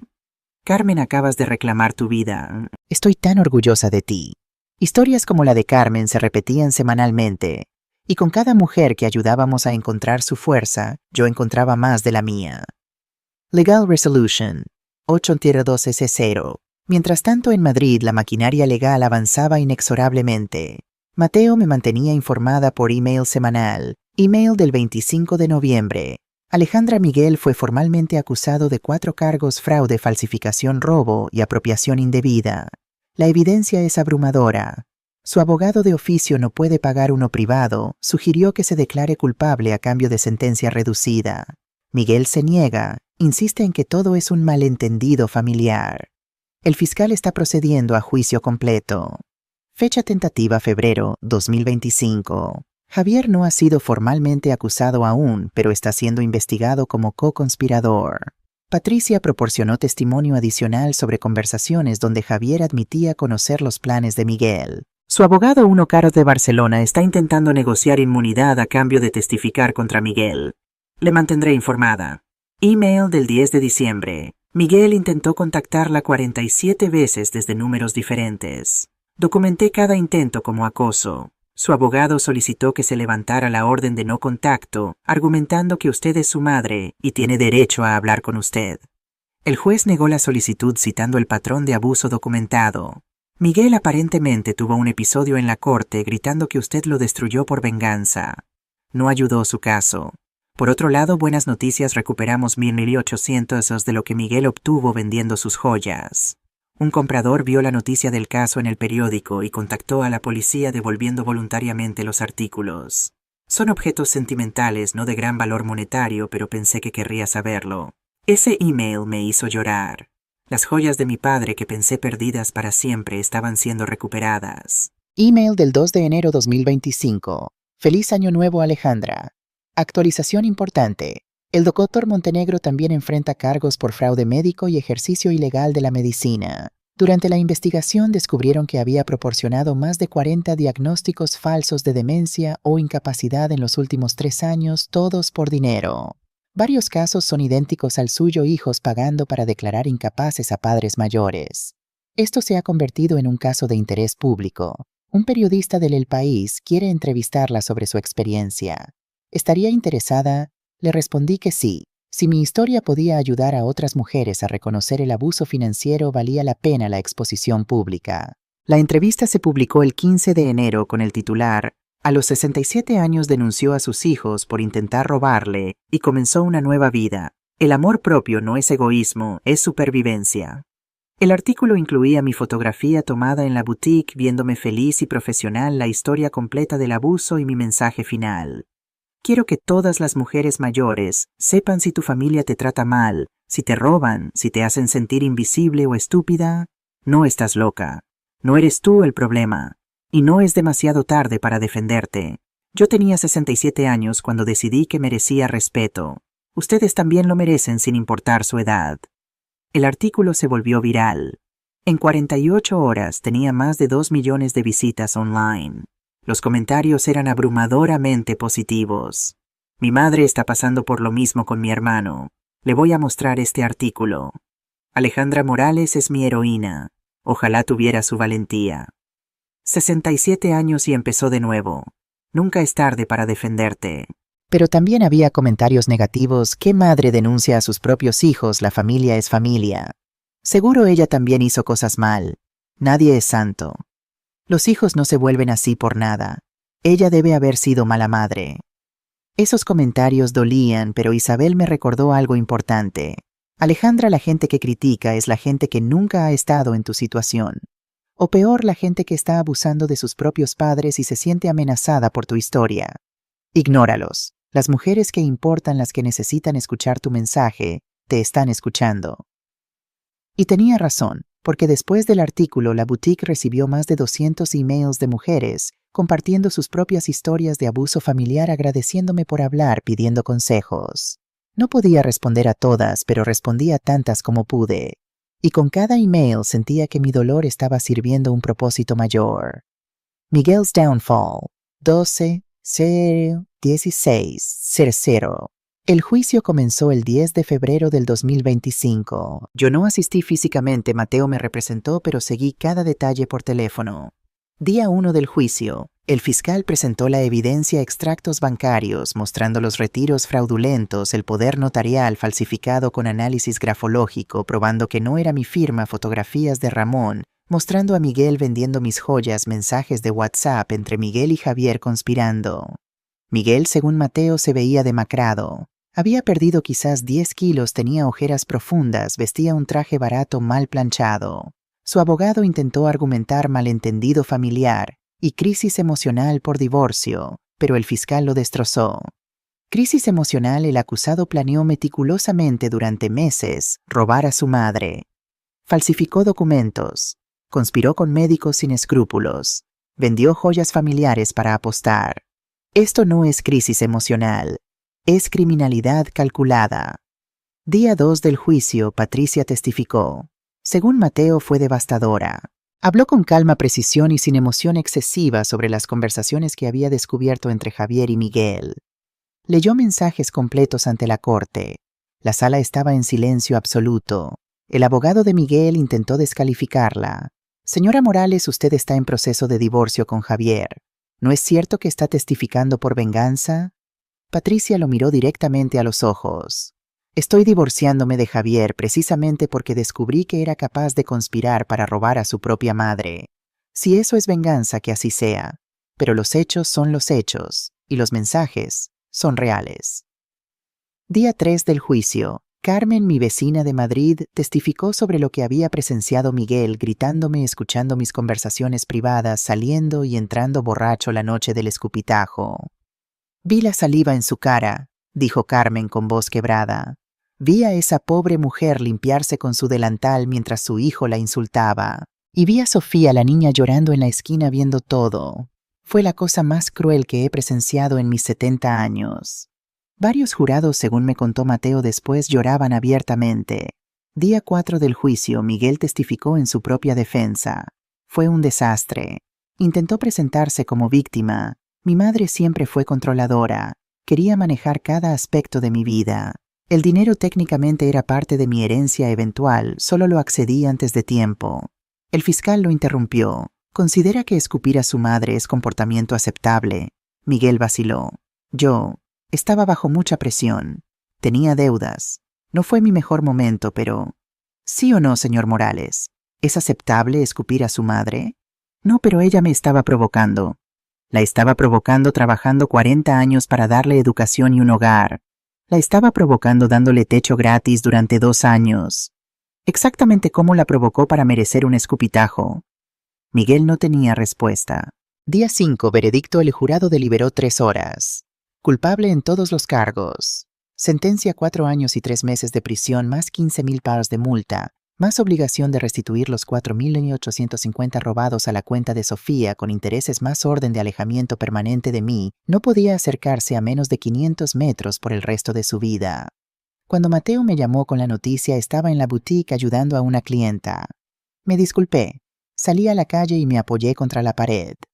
¿4 años? Sí, es una sentencia considerable para este tipo de delitos. El juez dijo específicamente que la premeditación, el abuso de confianza familiar y la falta de remordimiento del acusado justificaban la dureza. Miguel también tiene que pagar todas las costas legales del juicio. ¿Y Javier? Javier negoció. Testificó contra Miguel, admitió su participación, mostró remordimiento genuino. Recibió 2 años de prisión suspendida. No irá a prisión si no comete más delitos, más 200 horas de servicio comunitario, más obligación de asistir a terapia por abuso familiar. También tiene orden de alejamiento de usted. Era justicia. No perfecta, pero justicia. Twist 5. Miguel's Breakdown. 16-0-20-0. Pensé que eso era el final. Miguel en prisión. Javier con sentencia suspendida, yo libre para vivir mi vida. Pero 2 semanas después del juicio recibí una llamada que nunca esperé. Era del Hospital Penitenciario de Madrid. Señora Alejandra Morales, sí soy yo. Llamo del Hospital Penitenciario. Su hijo Miguel Morales fue ingresado esta mañana después de un intento de suicidio. El mundo se detuvo. Tomó una sobredosis de pastillas que había estado acumulando de la enfermería. Un guardia lo encontró inconsciente. Está estable ahora, pero pidió específicamente hablar con usted. Entendemos que hay una orden de alejamiento, pero en circunstancias médicas extremas se puede hacer una excepción, si usted consiente. Mi primer instinto fue decir no, colgar, seguir con mi vida, pero luego pensé en Sofía, en cómo yo le había escrito, tu papá hizo cosas malas, pero no significa que sea completamente malo. Si Miguel moría y yo no había intentado, aunque fuera una última vez, hablar con él, ¿qué ejemplo le daba a mi nieta? Iré, pero quiero que haya guardias presentes en todo momento. Por supuesto, señora. 2 días después estaba en el tren de vuelta a Madrid por primera vez en 3 meses. Isabel insistió en acompañarme. No vas a hacer esto sola. El hospital penitenciario era tan deprimente como imaginaba: paredes grises, olor a desinfectante, guardias armados en cada esquina. Me llevaron a una habitación pequeña con una cama, monitores médicos y Miguel. No lo reconocí inmediatamente. Había envejecido 10 años en 3 meses. Tenía el pelo completamente gris. Antes era negro, había perdido al menos 15 kilos. Tenía la piel amarillenta, ojeras profundas como cráteres. Cuando me vio, empezó a llorar. «Mamá, viniste». Me senté en la silla al otro lado de la habitación manteniendo distancia. Isabel se quedó junto a la puerta con los guardias. «¿Por qué lo hiciste, Miguel? ¿Por qué intentaste matarte?»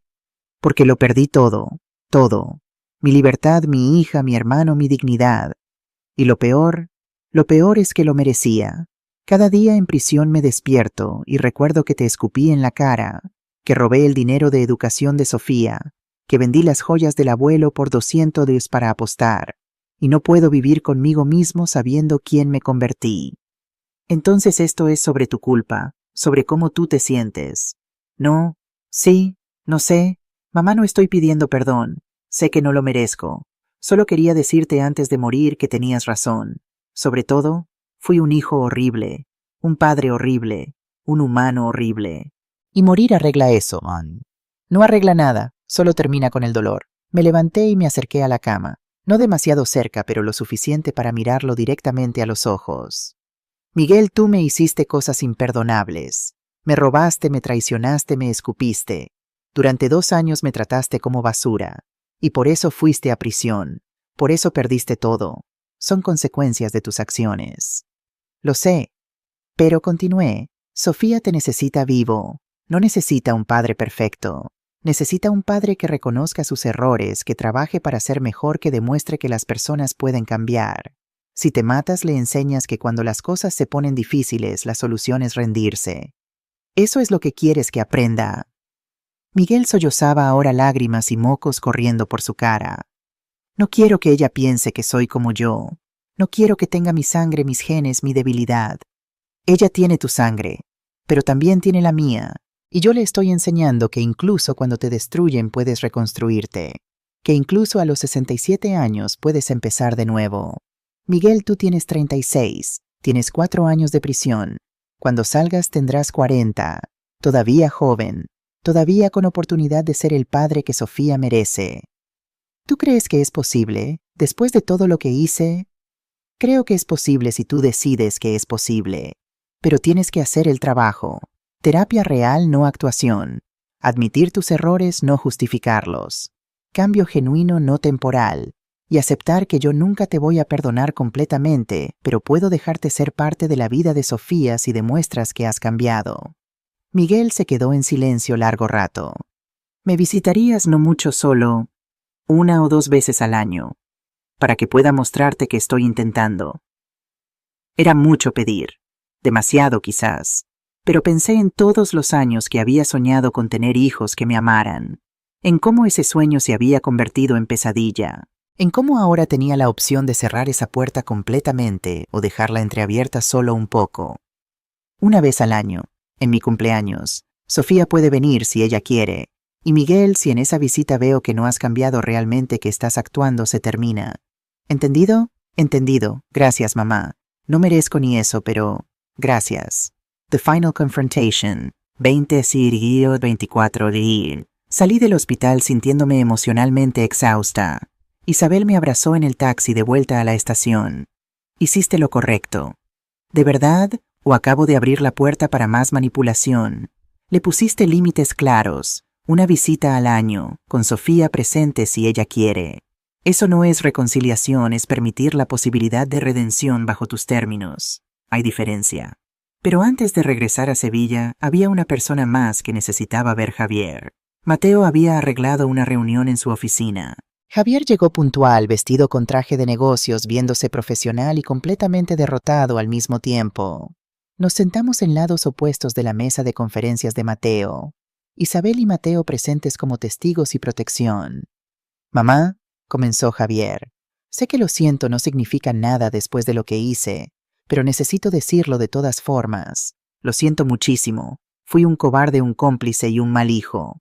«¿Por qué lo hiciste, Javier? Tú tenías buen trabajo, buen sueldo. No necesitabas mi dinero. Quería más. Patricia quería mudarnos a un apartamento más grande. Yo quería un coche nuevo. Y cuando Miguel me mostró los números 200,000 cada uno, pensé que no te haríamos daño, que simplemente te moveríamos a una residencia bonita, venderíamos el apartamento que de todas formas sería nuestro eventualmente y todos contentos. Y mi opinión no importaba. Nos convencimos de que estabas perdiendo facultades. Miguel era tan convincente. Me mostraba mensajes tuyos donde supuestamente olvidabas cosas, se confundían fechas. Me hizo creer que realmente necesitabas ayuda y que te resistías por orgullo. Javier, esos mensajes eran inventados. Yo nunca olvidé nada. Nunca estuve confundida. Miguel me manipuló a mí y te manipuló a ti, pero tú elegiste creerle porque era conveniente. Javier bajó la cabeza.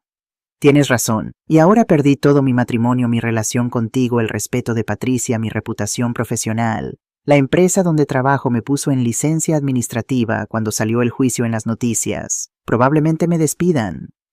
Consecuencias. Sí, consecuencias merecidas. Mamá, no espero que me perdones. Solo quiero que sepas que estoy en terapia real, 3 veces por semana, y que estoy entendiendo por primera vez en mi vida cuánto daño causé no solo a ti, sino a mí mismo.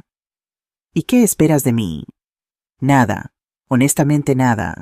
Pero si algún día, quizás en años, pudieras considerar, no sé, no reconciliación, pero al menos comunicación ocasional, significaría todo para mí. Miré a este hombre de 33 años, mi hijo menor, quien siempre había sido el bueno, el educado, el responsable, el exitoso, y vi que bajo esa fachada siempre hubo la misma avaricia, solo mejor escondida que la de Miguel. Javier, aquí está lo que voy a ofrecerte. Si en un año, cuando cumplas 69, puedes mostrarme evidencia real de cambio, certificados de terapia completada, restitución del dinero que le prestaste a Miguel para robarme, disculpa pública a Patricia por lo que le hiciste, entonces consideraré abrir comunicación limitada. Email una vez al mes quizás. Pero si en un año no has hecho estas cosas, esta es la última vez que nos vemos. ¿Entendido? Entendido. Y mamá, una cosa más. El dinero de la venta de tu apartamento que está en fideicomiso para Sofía, asegúrate de que el administrador sea alguien externo, no familia. Porque incluso yo, después de toda esta terapia, no confío en mí mismo completamente todavía para no intentar accederlo si tengo problemas financieros. La honestidad brutal de esa admisión me sorprendió. Ya está arreglado así. Isabel es la administradora junto con el banco. Bien, esa es la decisión correcta. Nos despedimos sin abrazos, sin lágrimas, sin promesas vacías. Solo un apretón de manos formal y la posibilidad pequeña y frágil de algo mejor en el futuro. Resolution 24/00/28/0. Cuando regresé a Sevilla esa noche me sentía extrañamente en paz. No porque hubiera perdonado a mis hijos, el perdón tomaría años si es que llegaba, sino porque había cerrado ese capítulo de mi vida en mis propios términos. La boutique seguía prosperando. En marzo abrimos la segunda sucursal en el barrio de Los Remedios. En abril, una revista local nos hizo un reportaje titulado Las mujeres que ayudan a mujeres a brillar. En mayo facturamos 45,000 pounds en un solo mes. Pero más importante que el dinero era el impacto. Cada semana mujeres llegaban con historias de abuso, negligencia, invisibilidad. Y cada semana salían un poco más fuertes, un poco más seguras, un poco más dispuestas a creer que merecían respeto. Beatriz, la viuda que había llegado vestida de negro y invisible, ahora daba talleres de pintura a otras mujeres mayores. Carmen, quien había recuperado control de sus finanzas, se había mudado a su propio apartamento pequeño y feliz. Teresa, quien había pasado 30 años en matrimonio abusivo, finalmente había pedido el divorcio a los 64 años. Una tarde de junio, mientras organizaba el escaparate, entró una mujer joven, quizás de 30 años. «Señora Morales, Alejandra Morales, sí soy yo. ¿En qué puedo ayudarte? No necesito ayuda para mí. Quiero agradecerle. Soy abogada especializada en derecho de familia. Leí su historia en El País. Desde entonces 5 mujeres mayores han venido a mi oficina buscando ayuda para protegerse de hijos o familiares abusivos. Todas mencionaron su artículo como inspiración. Usted les dio valor para defenderse». Se me llenaron los ojos de lágrimas. 5 mujeres, 5 que yo conozco. Probablemente hay más. Su historia está salvando a personas. Solo quería que lo supiera. Cuando se fue me senté en mi oficina pequeña en la parte trasera de la boutique y lloré, no de tristeza sino de propósito encontrado. Todo el dolor, toda la traición, toda la lucha, había servido para algo mayor que yo misma. Sofía's Visit, 28-03000. En julio Sofía vino a visitarme por primera vez. Lucía, su madre, me llamó para arreglarlo. Alejandra Sofía habla de usted constantemente, y creo que después de todo lo que pasó necesita pasar tiempo con un modelo femenino fuerte. Podría venir 2 semanas en agosto. Me encantaría. Cuando Sofía bajó del tren en Santa Justa, corrió hacia mí con los brazos abiertos. Había crecido tanto en 6 meses. Ahora tenía 11 años y medio, y se veía más adolescente que niña. Abuela, te extrañé tanto. Yo también, mi cielo. Bienvenida a Sevilla. Durante esas 2 semanas le mostré mi nueva vida. La boutique donde ayudó a organizar ropa y atender clientas, las mujeres la adoraban. El río Guadalquivir donde paseábamos al atardecer. La catedral y la Giralda. Las plazas llenas de azulejos. Los bares de tapas donde comíamos tortilla y jamón. Pero más importante, hablamos. Realmente hablamos. Una noche, sentadas en el balcón viendo el río iluminado, Sofía me preguntó, «Abuela, ¿todavía quieres a papá?» Era la pregunta que sabía que vendría. Sofía, voy a ser honesta contigo porque mereces honestidad. Lo que tu papá me hizo fue imperdonable. Me robó, me mintió, me trató como basura. Y eso no es amor. El amor no duele de esa manera. Entonces no lo quieres. Es complicado. Todavía tengo recuerdos del niño que era, del bebé que cargué, del hijo que soñé tener. Esa parte siempre será amor. Pero el hombre en quien se convirtió ese hombre me hizo mucho daño. Y no puedo pretender que ese daño no existió solo porque es mi hijo. Mamá dice que papá está muy cambiado en la cárcel, que está en terapia y que está tratando de ser mejor. Eso espero por tu bien, porque tú mereces un padre que te respete, que sea responsable, que te ame, sin usarte como herramienta de manipulación. ¿Crees que puede cambiar realmente? Creo que la gente puede cambiar si quiere lo suficiente, pero el cambio tiene que ser real, profundo, permanente, no solo palabras o actuación. ¿Entiendes la diferencia? Creo que sí. Sofía, hay algo más que quiero decirte, algo muy importante. ¿Qué? Hay 370,000 en un fideicomiso para ti, para tu educación, para tu futuro, para lo que necesites cuando seas adulta. Nadie puede tocarlo excepto tú cuando cumplas 25 años. Ni tu papá, ni tu tío Javier, ni siquiera yo. Es tuyo, completamente tuyo. Sus ojos se abrieron enormes. ¿De verdad? De verdad. Y quiero que sepas por qué lo hice así. Porque quiero que cuando crezcas nunca dependas financieramente de nadie de manera que te haga vulnerable a abuso. Quiero que siempre tengas opciones, independencia, libertad. ¿Me entiendes? Sofía me abrazó fuerte. Gracias, abuela. No solo por el dinero, sino por enseñarme que puedo ser fuerte como tú. Epílogo. 30-0-34-C0.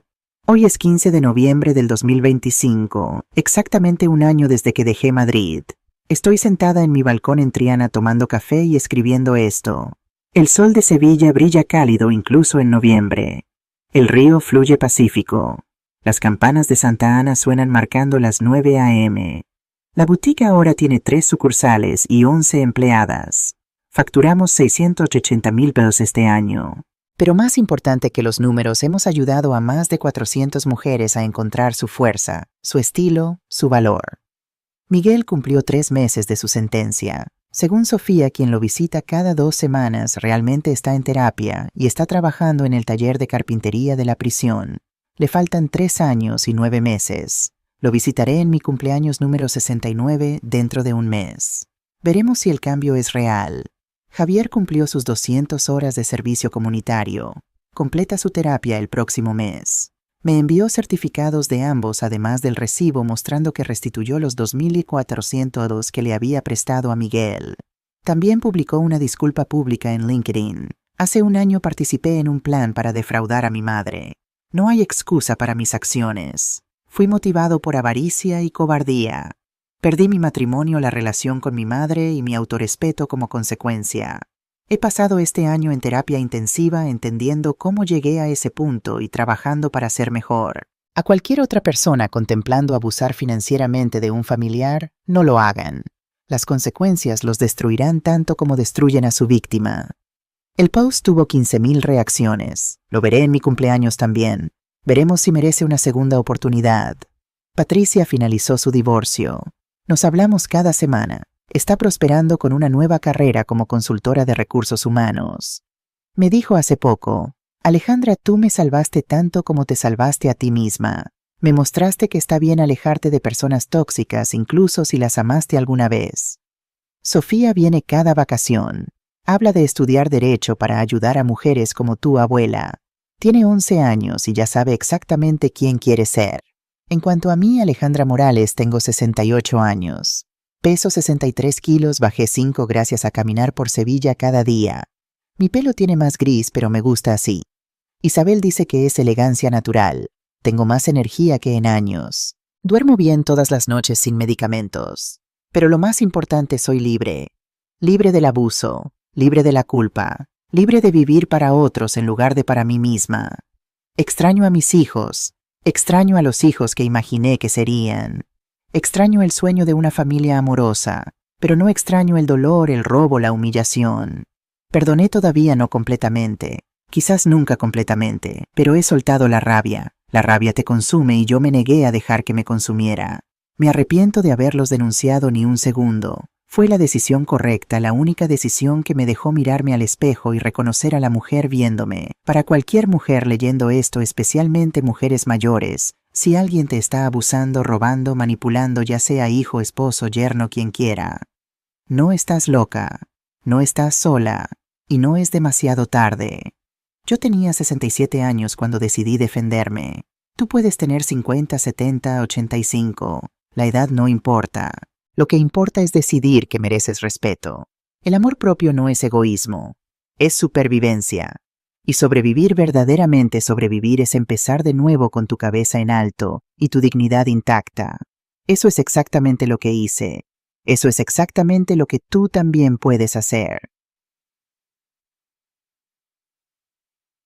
Fun.